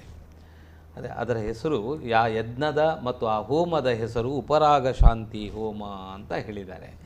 ಇನ್ನು ಈ ಇದು ಯಾಗದ ವಿಚಾರದಲ್ಲಿ ಇದೊಂದಾದರೆ, ಇನ್ನು ದಾನಾದಿಗಳನ್ನು ಹೇಳಿದ್ದಾರೆ. ಶಕ್ತಿ ಇದ್ದರೆ ನಾವು ಇದನ್ನು ಉದ್ದೇಶಪೂರ್ವಕವಾಗಿ ಮಾಡಲೇಬೇಕು ಅಂತ ಹೇಳುವುದಿಲ್ಲ. ದಾನಾದಿಗಳನ್ನು, ರತ್ನದಾನಾದಿಗಳು, ಅವರೆ ದಾನಾದಿಗಳು, ನವಧಾನ್ಯ ದಾನಾದಿಗಳು, ಗೋದಾನಗಳು, ಸ್ವರ್ಣದಾನಗಳು ಅಂತೆಲ್ಲ ಬರ್ತಿದ್ದಾರೆ. ಅದೆಲ್ಲ ಶಕ್ತಿ ಇದ್ದರೆ ಮಾಡ್ಬೋದು, ಅಷ್ಟೇ ಬಿಟ್ಟರೆ ಶಕ್ತಿಯೇ ಇಲ್ಲದವರಲ್ಲಿ ನೀನು ಸ್ವರ್ಣದಾನ ಮಾಡು ಅಂತ ಹೇಳಿದರೆ ಹೇಗಾಗುತ್ತೆ ಅಂತ ಹೇಳುವ ಒಂದು ಕ್ರಮಗಳು ಇದೆ. ಹಾಗಾಗಿ ಅವರವರ ಭಾವನೆ, ಅವರ ಭಕ್ತಿ, ಅವರ ಶಕ್ತಿಗನುಸಾರವಾದ ನಿಯಮವನ್ನು ಅಳವಡಿಸುವುದು ಅದು ಪರಿಹಾರದ ರಸ್ತೆಗಳು. ಈ ಎಲ್ಲದಕ್ಕಿಂತಲೂ ನಾನು ಹೇಳುವ ಒಂದು ಪರಿಹಾರ ಏನು ಹೇಳಿದರೆ, ಈ ಸಮಯದಲ್ಲಿ ಏಕಚಿತ್ತದಿಂದ ಭಗವಂತನ ಕುಲದೇವರ ನಮ್ಮ ಗ್ರಹದ ಒಳಗೆ ನಾವು ತದೇಕ ಭಾವದಿಂದ ಭಕ್ತಿ ಶ್ರದ್ಧೆ, ಭಯ ಭಕ್ತಿ ಶ್ರದ್ಧೆ ಈ ಮೂರನ್ನು ನಮ್ಮ ಒಳಗೆ ಸೇರಿಸಿಕೊಂಡು ನಮ್ಮ ಕುಲದೇವತೆಗಳ ಆರಾಧನೆ ಜಪಾದಿಗಳು ಮಾಡಿದರೆ ಇದು ಸಾಕಾದೀತು ಅಂತ ಹೇಳುವ ಒಂದು ಮಾತಿದೆ. ಇನ್ನೊಂದು ಗುರುಗಳೇ ನಾವು ಎಲ್ಲೋ ಓದಿದ ಹಾಗೆ ಗ್ರಹಣ ಆಗುವಾಗ ದೇವರಿಗೆ ಪರದೆ ಹಾಕಬೇಕು, ದೇವರನ್ನು ನೋಡಬಾರ್ದು ಅಂತ ಕೂಡ ಹೇಳ್ತಾರೆ ಅಂತೆ. ಹೌದಾ, ನಿಜನಾ ಅದು? ಇಲ್ಲ, ಈಗ ನಾವು ಮುಂಚಿನ ದಿನ ಗರಿಕೆಯನ್ನು ಹಾಕಿ ಇಡುವುದು, ಹಾಲಿಗೆ ಗರಿಕೆ ಹಾಕುವುದು, ಆಹಾರ ಪದಾರ್ಥಗಳಿಗೆ, ಯಾಕೆ ಇದು ವೈಜ್ಞಾನಿಕವಾಗಿ ಇದರ ಮೇಲೆ ಒಂದು ಮಾರ್ಗದರ್ಶನ ನಾವು ತಿಳ್ಕೊಂಡ ಹಾಗೆ ಇದೆ. ದೇವರಿಗೆ ಏನು ಅಕ್ಕಿಯ ಒಳಗೆ ತೆಗೆದಿಡುವ ಪದ್ಧತಿಗಳು ಕೆಲವು ನಿಯಮಗಳಲ್ಲಿ ನನ್ನ ಗುರುಗಳ ಮೂಲ ಮನೆಯಲ್ಲೂ ಹಾಗೆ ಇತ್ತು. ಹಾಗಂದಾಗ ಅದು ಆಚರಣೆಯಲ್ಲಿ ಬಂದಿದೆ, ಅದನ್ನು ಆಚರಿಸ್ತಾ ಇದ್ದೇವೆ. ಇನ್ನು ಈ ಏನು ರೇಷ್ಮೆಯ ವಸ್ತ್ರಾದಿಗಳನ್ನು ಮುಚ್ಚಿ ಇಡುವಂತಹ ಪದ್ಧತಿಗಳು ಇದೆ. ರೇಷ್ಮೆಯ ವಸ್ತ್ರ ಹೇಗೆ ಉತ್ಪತ್ತಿಯಾಗುತ್ತೆ ಅಂತ ನಿಮಗೆ ಗೊತ್ತಿದೆ. ಹಾಗಾಗಿ ಈಗ ಇಂತಹ ಕೆಲವು ನಿಯಮಗಳು ಕೆಲವು ಗ್ರಹಣ ಕಾಲಗಳಲ್ಲಿದೆ. ಇನ್ನು ವಿಶೇಷವಾಗಿ ಕೆಲವು ಕಡೆಗಳಲ್ಲಿ ಯಂತ್ರಾರಾಧನೆಗಳನ್ನು ಮಾಡ್ತಾರೆ. ಯಂತ್ರಾರಾಧನೆ, ಈ ದಶಮಹಾವಿದ್ಯಾ ಯಂತ್ರಗಳು ಅಂತ ಏನು, ಈ ವೇದೋಕ್ತ ಯಂತ್ರಗಳು ಅಂತ ಏನಿದೆ ನೋಡಿ, ಲಕ್ಷ್ಮೀ ವಿನಾಯಕ ಯಂತ್ರ, ಬಕುಳ ಯಂತ್ರ, ಮತ್ಸ್ಯ ಯಂತ್ರ, ಭೈರವ ಯಂತ್ರ, ವೀರಭದ್ರ ಯಂತ್ರ, ಸುದರ್ಶನ ಯಂತ್ರ, ಲಕ್ಷ್ಮೀ ವಿನಾಯಕ ಯಂತ್ರ, ಹೀಗೆ ಯಂತ್ರಗಳು ಬಹಳ ವಿಭಾಗದಲ್ಲಿ ಯಂತ್ರಗಳನ್ನು ಬೆಳ್ಳಿಯಿಂದಲೋ ಪಂಚಲೋಹದಿಂದಲೋ ಸ್ವರ್ಣದಿಂದಲೋ ಕೆಲವರು ರಚನೆ ಮಾಡಿ ಅವರವರ ಸ್ವಗ್ರಹದಲ್ಲಿ ಇಟ್ಟು ಪೂಜೆ ಮಾಡುವ ಕ್ರಮವೂ ಇದೆ. ಒಂದು ಕರೆ ಸ್ವೀಕರಿಸಿ ಆ ಬಗ್ಗೆ ಬರ್ತೀನಿ. ನಮಸ್ಕಾರ. ಹಲೋ, ನಮಸ್ತೆ. ಹಲೋ, ನಮಸ್ಕಾರ. ಹಲೋ, ನಮಸ್ತೆ. ನಮಸ್ತೆ ಗುರುಜಿಯವರೇ. ನಮಸ್ಕಾರ, ಹೇಳಿ. ಇದು ನಾನು ತೊಕ್ಕೋಟಿಂದ ಯಶವಂತ್ ಕುಮಾರ್ ಅಂತ. ಈಗ ಕರೆ ಮಾಡಿದ್ರಿ? ಅಲ್ಲ, ಅದೇ ಹಾಗೆ ಪುನಃ ಒಂದು ಡೌಟ್ ಇದೆ. ಹೇಳಿ. ನನ್ನ ಮಗಳದ್ದು ಮಿಥುನ ರಾಶಿ ಆರ್ದ್ರ ನಕ್ಷತ್ರ. ಎಷ್ಟು ವಯಸ್ಸು? ಅವಳು 23. 23. ವಿವಾಹ ಆಗಿದೆಯೋ? ವಿವಾಹ ಆಗ್ಲಿಲ್ಲ. ಆಗ್ಲಿಲ್ಲ. ಏನಾದ್ರೂ ಈಗ ವಿವಾಹ ಕಾಲವು ಹತ್ರ ಬಂದಿದೆಯಲ್ಲ, ಉದ್ಯೋಗ ವಿವಾಹ ಬಂದಿದೆ. ಹೌದು ಹೌದು. ಹಾಗೆ ಈ ಗ್ರಹಣದ ಸಂದರ್ಭದಲ್ಲಿ ಅವಳು ಯಾವ ರೀತಿಯಲ್ಲಿ, ಅವಳಿಂದ ಒಟ್ಟದ ಹೆದರಿಕೆ ಆಗಿದೆ, ಅವಳ ರಾಶಿಯಲ್ಲಿ ಹೀಗೆ ಆಗಿದೆ ಅಂತ. ಹೌದೌದು, ಆರ್ದ್ರ ನಕ್ಷತ್ರ. ಆರ್ದ್ರ ನಕ್ಷತ್ರದಲ್ಲಿ ಹುಟ್ಟಿದಂತಹ ಮಗು. ಅಂದ್ರೆ ರಾಹು ದಶೆ ಮುಗಿದಿದೆ, ಗುರು ದಶೆಯಲ್ಲಿ ಇದ್ದಾರೆ ಅವರೀಗ. ಈಗ ಅವರಿಗೆ ಗುರು ದಶೆ ನಡೀತಾ ಇರಬೇಕು 21. ಗುರು ದಶೆ ಮಧ್ಯಕಾಲ ಇದೆ. ಹಾಗಾಗಿ ದಶಾಕಾಲದಲ್ಲಿ ದೋಷಗಳು ಕಾಣುವುದಿಲ್ಲ, ಒಂದು. ಎರಡನೇದಾಗಿ ಸಪ್ತಮದಲ್ಲಿ ರವಿ, ಗೋಚಾರದಲ್ಲಿಯೂ ಅಷ್ಟೇನಿಲ್ಲ. ಒಂದೇ ಒಂದು ಸಮಸ್ಯೆ ಕಾಣ್ತಾ ಇರುವುದು ಅಷ್ಟಮ ಶನಿ. ಹಾಗಾದರೆ ಅವರ ಜನ್ಮ ಕುಂಡಲಿಯಲ್ಲಿ ಶನಿ ಉತ್ತಮವಾಗಿದ್ದರೂ ಅದೇನು ದೊಡ್ಡ ದೋಷಪ್ರದವಾದ ಕಾಲ ಅಂತ ಇದಕ್ಕೆ ಹೇಳುವಂತಿಲ್ಲ. ಆದರೂ ಈ ಒಂದು ಇದರ ಕಾಲ ಏನು ಗ್ರಹಣ ಕಾಲದಲ್ಲಿ ಅವರು ಋತುಮತಿಯಾಗಿದ್ದರೆ ಮಾಡಬಾರ್ದು. ಈಗ ನಾಡಿದ್ದಿನ ದಿನದಲ್ಲಿ ಈ ಋತುಮತಿಯಾದಂತಹ ಅವರು ಈ ಋತಾಚರಣೆ ಜಪಾದಿಗಳಿಗೆ ಸ್ವಲ್ಪ ನಿಷೇಧ ಅಂಥೇಳಿ ಶಾಸ್ತ್ರ ಹೇಳಲ್ಪಟ್ಟಿದೆ. ಪ್ರಕೃತಿ ಸಹಜ ಅಂತ ಆಗಬಹುದು, ಆದರೂ ಕೆಲವು ಮಂತ್ರಾದಿಗಳನ್ನು ಋತುಮತಿಯಾದ ಸಮಯದಲ್ಲಿ ಮಾಡಬಾರದು ಅಂತ ಇದೆ. ಹಾಗಾಗಿ ಅವರು ಸಹಜವಾಗಿದ್ದರೆ ಕಡ್ಡಾಯವಾಗಿ ರಾಹು ಅಂತ ಹೇಳಿದರೆ ಅಲ್ಲಿ ಸ್ವಲ್ಪ ಧಾನಾದಿಗಳು, ನವಧಾನ್ಯ ಧಾನ್ಯಗಳನ್ನು ಈ ಗ್ರಹಣ ಕಾಲದಲ್ಲಿ ಸ್ವಲ್ಪ ಏನಾದರೂ ನೀರಿನ ಒಳಗೆ ಹಾಕಿಟ್ಟು ಈ ಗ್ರಹಣದ ಕಾಲದಲ್ಲಿ ಗೋಪೂಜೆಯನ್ನು ಮಾಡುವುದು ಅಂತ. ಅಂದರೆ ಗೋವಿಗೆ ತಿನ್ನಿಸುವುದು, ಅವರವರ ಕೈಯಲ್ಲಿಯೇ ಗೋವಿಗೆ ತಿನ್ನಿಸುವುದು. 2 ಬಾಳೆಹಣ್ಣನ್ನು, ಕದಳಿ ಬಾಳೆಹಣ್ಣನ್ನು ಕೈಯಲ್ಲಿ ಇಟ್ಟುಕೊಂಡು ಅವರೇ ಗೋವಿಗೆ ತಿನ್ನಿಸಲಿ. ಅದು ಒಂದು ದೊಡ್ಡ ದಾನ. ಗೋಮಾತೆಯ ಆರಾಧನೆ ಅತೀ ಪವಿತ್ರ. ಹಾಗಾಗಿ ಇವರು ರಾಹು ಜಪವನ್ನು ಮತ್ತು ವಿಷ್ಣು ಸಹಸ್ರ ನಾಮ ಪಾರಾಯಣವನ್ನು ಮಾಡುವುದರಿಂದಾಗಿ ಈ ನಿಮ್ಮ ಮಗುವಿನ ಯೌವನಸ್ಥವಾದಂತಹ ಮಗಳು, ಈ ಮಗುವಿನ ಏನು ಇಷ್ಟಾರ್ಥಗಳಿದೆ, ಈ ಒಂದು ಗ್ರಹಣದಲ್ಲಿ ನಿಮಗೆ ಒಂದು ಮಾತು ಆಗಲೇ ಹೇಳಿದ್ದೇನೆ. ಈ ಗ್ರಹಣ 18 ವರ್ಷಕ್ಕೊಮ್ಮೆ ಇಂತಹ ಗ್ರಹಣ ಸಂಭವಿಸುವುದರಿಂದ ಚೂಡಾಮಣಿ ಯೋಗವು ಈ ಗ್ರಹಣದಲ್ಲಿ ನಮಗೆ ಪ್ರಾಪ್ತವಾಗುವುದರಿಂದ ಈ ಚೂಡಾಮಣಿ ಯೋಗದ ಪೂರ್ಣ ಫಲವು ನಾವು ಅನುಭವಿಸಬೇಕಾದರೆ ಇಂಥ ಯಾಗ, ಸ್ನಾನ, ಜಪಾದಿಗಳು ಇದೆಲ್ಲ ಮಾಡುವುದರಿಂದ ಪೂರ್ಣ ಇಷ್ಟಾರ್ಥಗಳಿಗೆ ಬೇಕಾದ ಕಾಮನೆಗಳು ಅಂದರೆ ಉದ್ಯೋಗವೋ ವಿವಾಹವೋ ಅಥವಾ ಉತ್ತಮವಾದಂತಹ ಭವಿಷ್ಯತ್ತಿನ ಬಗ್ಗೆ ಕಾಣುವ ಕನಸು ನೆನಸಾಗುವಂತಹ ಒಂದು ಭಾವನೆಯೋ ಇದು ಈಡೇರುತ್ತೆ.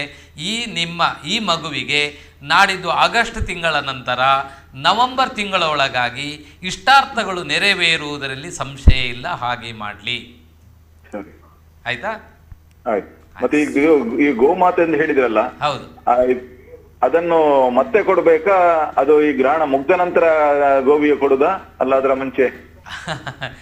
ಗ್ರಹಣ ಪೂರ್ವಭಾವಿಯಲ್ಲಿ ನವಧಾನ್ಯಗಳನ್ನು ಎದುರಿಗಿಟ್ಟುಕೊಳ್ಳಿ, ಒಟ್ಟಿಗೆ ಸೇರಿಸಿ ಜಪ ಮಾಡಿ, ಮೋಕ್ಷದ ನಂತರ ದಾನ ಮಾಡಿ. ಸರಿ ಗುರುಗಳು, ತಾವು ಯಾರಿಗೆ ಒಂದಿಷ್ಟು ತೊಂದರೆ ಮತ್ತು ಯಾರಿಗೆ ಒಳ್ಳೆಯದು ಅಂತ ಹೇಳ್ತಾ ಇದ್ರಿ, ಅದರಿಂದ ಅದನ್ನೇ ಮುಂದುವರಿಸೋಣ ಅಂತ. ನಾವೀಗ ಇಲ್ಲಿ ನಿರ್ಧಾರ ಮಾಡಿಕೊಂಡು ಬರ್ತಾ ಇದ್ದಂಥದ್ದು ಏನು ಅಂತ ಹೇಳಿದರೆ, ಈ ಜನನ ಈಗ ಕೇಳಿದರು, ಆ ಸಬ್ಜೆಕ್ಟೇ ಇದು, ಒಳ್ಳೆಯ ವಿಷಯವನ್ನೇ ಕೇಳಿದ್ದಾರೆ ಅವರು. ಹಾಗಾಗಿ ಈ ಒಂದು ಗ್ರಹಣ ಕಾಲದಲ್ಲಿ ನಮಗೆ ಸುಮಾರಾಗಿ ಈ ರಾಶಿಗಳು ಅಂತ ಏನು ಹೇಳಿದ್ದಾರೆ, ಮಿಥುನ, ಕರ್ಕಾಟಕ, ವೃಶ್ಚಿಕ, ಮಕರ ಮತ್ತು ಮೀನ ಅಂತ ಹೇಳಿದ್ದಾರೆ. ಈಗ ಇಷ್ಟು ಹೇಳಿದ ಕೂಡಲೇ ಪುನಃ ನಕ್ಷತ್ರವನ್ನು ಹೇಳಿದ್ದಾರೆ. ಏನು ಹೇಳಿದ್ದಾರೆ? ಮೃಗಶಿರ, ಚಿತ್ರ, ಧನಿಷ್ಠ, ಆರ್ದ್ರ, ಸ್ವಾತಿ ಮತ್ತು ಶತಭಿಷ. ಹಾಗಾದರೆ ಈ ನಮಗೆ ಇರುವಂತಹ ಈ ಒಂದು 5 ರಾಶಿಗಳಿಗೆ ಈ 6 ನಕ್ಷತ್ರವಿರುವುದಾ ಅಂಥೇಳುವ ಒಂದು ಪ್ರಶ್ನೆ ಬರುತ್ತೆ ಅಲ್ವಾ? 5 ರಾಶಿಗಳಿಗೆ 6 ನಕ್ಷತ್ರ ಇರುವುದಾ? ಅದು ಸಹ ಕೆಲವರಿಗೆ ಗೊಂದಲ ಇರುತ್ತೆ. ಈ ಗೊಂದಲಕ್ಕೆ ನಮ್ಮ ಮಾರ್ಗದರ್ಶನ ಇದೆ. ಒಂದು ಬಸ್ಸಿನಲ್ಲಿ ನಾವೊಂದು 25-30 ಜನ ಪ್ರಯಾಣ ಮಾಡ್ತಾ ಇದ್ದೇವೆ. ಈ 25-30 ಜನ ಪ್ರಯಾಣ ಮಾಡುವಾಗ ಅನಿರೀಕ್ಷಿತವಾಗಿ ಯಾವುದೋ ಒಂದು ಬಸ್ಸಿನ ಏನು ಚಕ್ರ ಒಂದು ಹೊಂಡಕ್ಕೋ ಏನೋ ಹೋಗಿ ತಾಗಿದೆ ಅಂತ ಭಾವಿಸುವ, ಕಲ್ಪನೆ ಮಾಡಿಕೊಳ್ಳುವ. ಆವಾಗ ಕೆಲವರಿಗೆ ಕೈ ಮುರಿದು ಹೋಗುತ್ತೆ, ಕೆಲವರಿಗೆ ಸ್ವಲ್ಪ ಗಾಯವಾಗುತ್ತೆ, ಕೆಲವರಿಗೆ ದೇವರು ಕಾಪಾಡಿದ ಏನೂ ಆಗದೇ ಇರುವವರು ಇರ್ತಾರೆ. ಹಾಗೆ ಒಂದು ನೋಡಿ, ಈಗ ಮೃಗಶಿರ ನಕ್ಷತ್ರ ಹೇಳಿದರೆ ಅದು ವೃಷಭ ರಾಶಿಯಲ್ಲಿ 2 ಪಾದ ಇದೆ ಅಲ್ವಾ? ಇನ್ನು ಆರ್ದ್ರಾ ನಕ್ಷತ್ರ ಅಂದರೆ ಆರ್ದ್ರಾ ನಕ್ಷತ್ರ 4 ಪಾದವು, ಇನ್ನು ಪುನರಸು ನಕ್ಷತ್ರದ 3 ಪಾದ ಸೇರಿ ಮಿಥುನ ರಾಶಿಯಾಗುವುದು. ಈ ಮಿಥುನ ರಾಶಿಯಲ್ಲಿ ಮೃಗಶಿರ ನಕ್ಷತ್ರದ 2 ಪಾದ, ಆರ್ದ್ರಾ ನಕ್ಷತ್ರದ 4 ಚರಣ, ಹಾಗೆ ಪುನರಸು ನಕ್ಷತ್ರದ 3 ಚರಣಗಳು ಸೇರಿಕೊಂಡು ಒಂದು ರಾಶಿಯಾಗೋದು. 9 ಪಾದಗಳು ಸೇರಬೇಕು. ಹಾಗಂದಾಗ ಒಂದು ನಕ್ಷತ್ರಕ್ಕಿರುವುದು 4 ಪಾದ.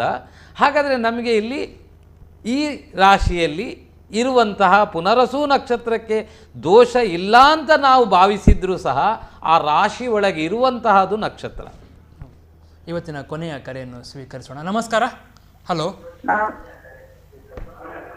ನಮಸ್ಕಾರ. ಹೇಳಿ. ನಮಸ್ಕಾರ ಸರ್. ಮಾತನಾಡಿ, ಗುರುಗಳಿದ್ದಾರೆ. ನಮಸ್ಕಾರ ಗುರುಜಿ. ನಮಸ್ಕಾರಮ್ಮ. ನಮಸ್ಕಾರ, ಹೇಳಿ. ಗುರುಜಿ, ಇದು ಗ್ರಹಣ ಶಾಂತಿ ಮಾಡಬೇಕು ಅಂತ ಹೇಳ್ತಾರಲ್ಲ, ಹೌದು, ಅದರ ಬಗ್ಗೆ ಅಂದ್ರೆ ಹೇಗೆ ಅದು ಗ್ರಹಣ ಶಾಂತಿ ಅಂತ ಹೇಳಿ? ಇಲ್ಲ ನೋಡಿ, ನಾಡಿದ್ದು ಭಾನುವಾರದ ದಿನ ಸೂರ್ಯ ರಾಹು ಗ್ರಹಣ ಸಂಭವ. ಇದಕ್ಕೆ ಏನು ಹೇಳಿದ್ದಾರೆ ಅಂತ ಹೇಳಿದರೆ ಉಪರಾಗ ಶಾಂತಿ ಅಂತ ಅದರ ಹೋಮದ ಹೆಸರು. ಈಗ ನವಗ್ರಹ ಶಾಂತಿ, ಸುದರ್ಶನ ಹೋಮ, ಗಣಪತಿ ಹೋಮ, ನಾವೇನೆಲ್ಲ ಬೇರೆ ಬೇರೆ ಹೋಮಗಳ ಹೆಸರನ್ನು ಹೇಳ್ತೇವೋ ಈ ಹೋಮದ ಹೆಸರು ಉಪರಾಗ ಶಾಂತಿ ಅಂತ. ಅದನ್ನು ಹೇಳಿದರೆ ಮುಗೀತು. ಅದಕ್ಕೂ ಸಹ ಈ ಯಾರು ನಿಮ್ಮ ಕುಲಪುರೋಹಿತರಿದ್ದಾರೆ, ಯಾರು ನಿಮ್ಮ ಮನೆಯ ಪರಿಸರದಲ್ಲಿ ಯಾವ ಕ್ಷೇತ್ರದ ಅರ್ಚಕರು ಇರ್ತಾರೆ, ಅವರು ತಿಳಿದಂತಹ ಅವರಲ್ಲಿ ಹೋಗಿ ವಿಮರ್ಶೆ ಮಾಡಿದಾಗ ಇದನ್ನು ಅವರು ಮಾಡ್ತಾರೆ. ಅದನ್ನೆಲ್ಲವನ್ನು ನಾವು ಇಲ್ಲಿ ವಿಮರ್ಶೆ ಮಾಡುವ ಹಾಗೆ ಕಾಣುವುದಿಲ್ಲ. ಹಾಗಾಗಿ ನೀವು ಗ್ರಹಣ ಶಾಂತಿ ಅಂತ ಹೇಳಿದರೆ 2 ರೀತಿಯಲ್ಲಿ ಗ್ರಹಣ ಶಾಂತಿ ಅಂತ ಇದೆ. ಹುಟ್ಟಿದ ಮಗುವಿಗೆ 12 ದಿನದೊಳಗೆ ಶಾಂತಿ ಮಾಡುವ ಕ್ರಮವೂ ಇದೆ. 40 ದಿನದೊಳಗಾದರೂ ಮಾಡಿ ಹೇಳ್ತೇವೆ.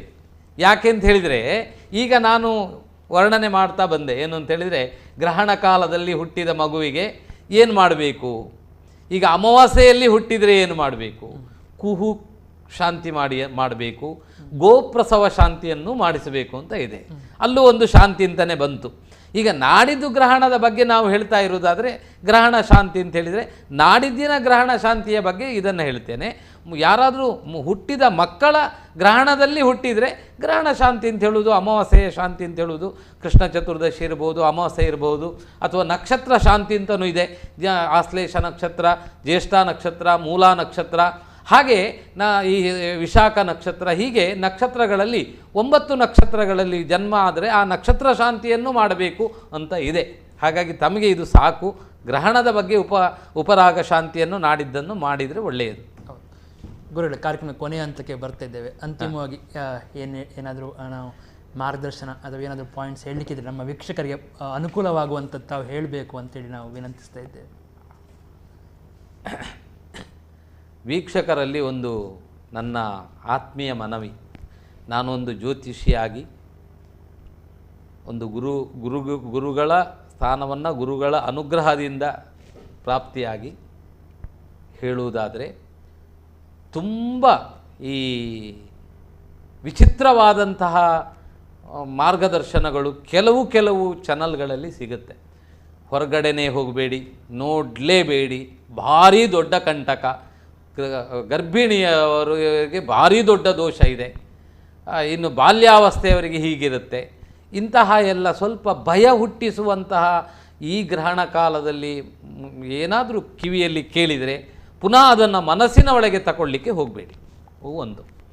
ಎರಡನೇದಾಗಿ, ಪ್ರಪಂಚಕ್ಕೆ ಬರುವಂತಹ ಈಗ ಕೊರೋನಾ ಅಂತ ತಗೊಳ್ಳಿ, ನಾವು ಇದನ್ನು ಯಾವ ಕಾರಣದಲ್ಲೂ ನಿಯಂತ್ರಣ ನಮ್ಮಿಂದ ನಾವು ಮಾಡಿಕೊಳ್ಳಬೇಕೇ ಹೊರತಾಗಿ ಲೋಕಕ್ಕೆ ಬರುವ ದೋಷವನ್ನು ನನ್ನಿಂದ ನಾನು ಸರಿ ಮಾಡಿಕೊಳ್ಳಬಹುದು, ಒಂದು ಯಜ್ಞವೇ ಅದಕ್ಕೆ ಪರಿಹಾರ ಅಂತ ಹೇಳುವುದು ಖಂಡಿತ ತಪ್ಪಾಗುತ್ತೆ. ಒಂದು.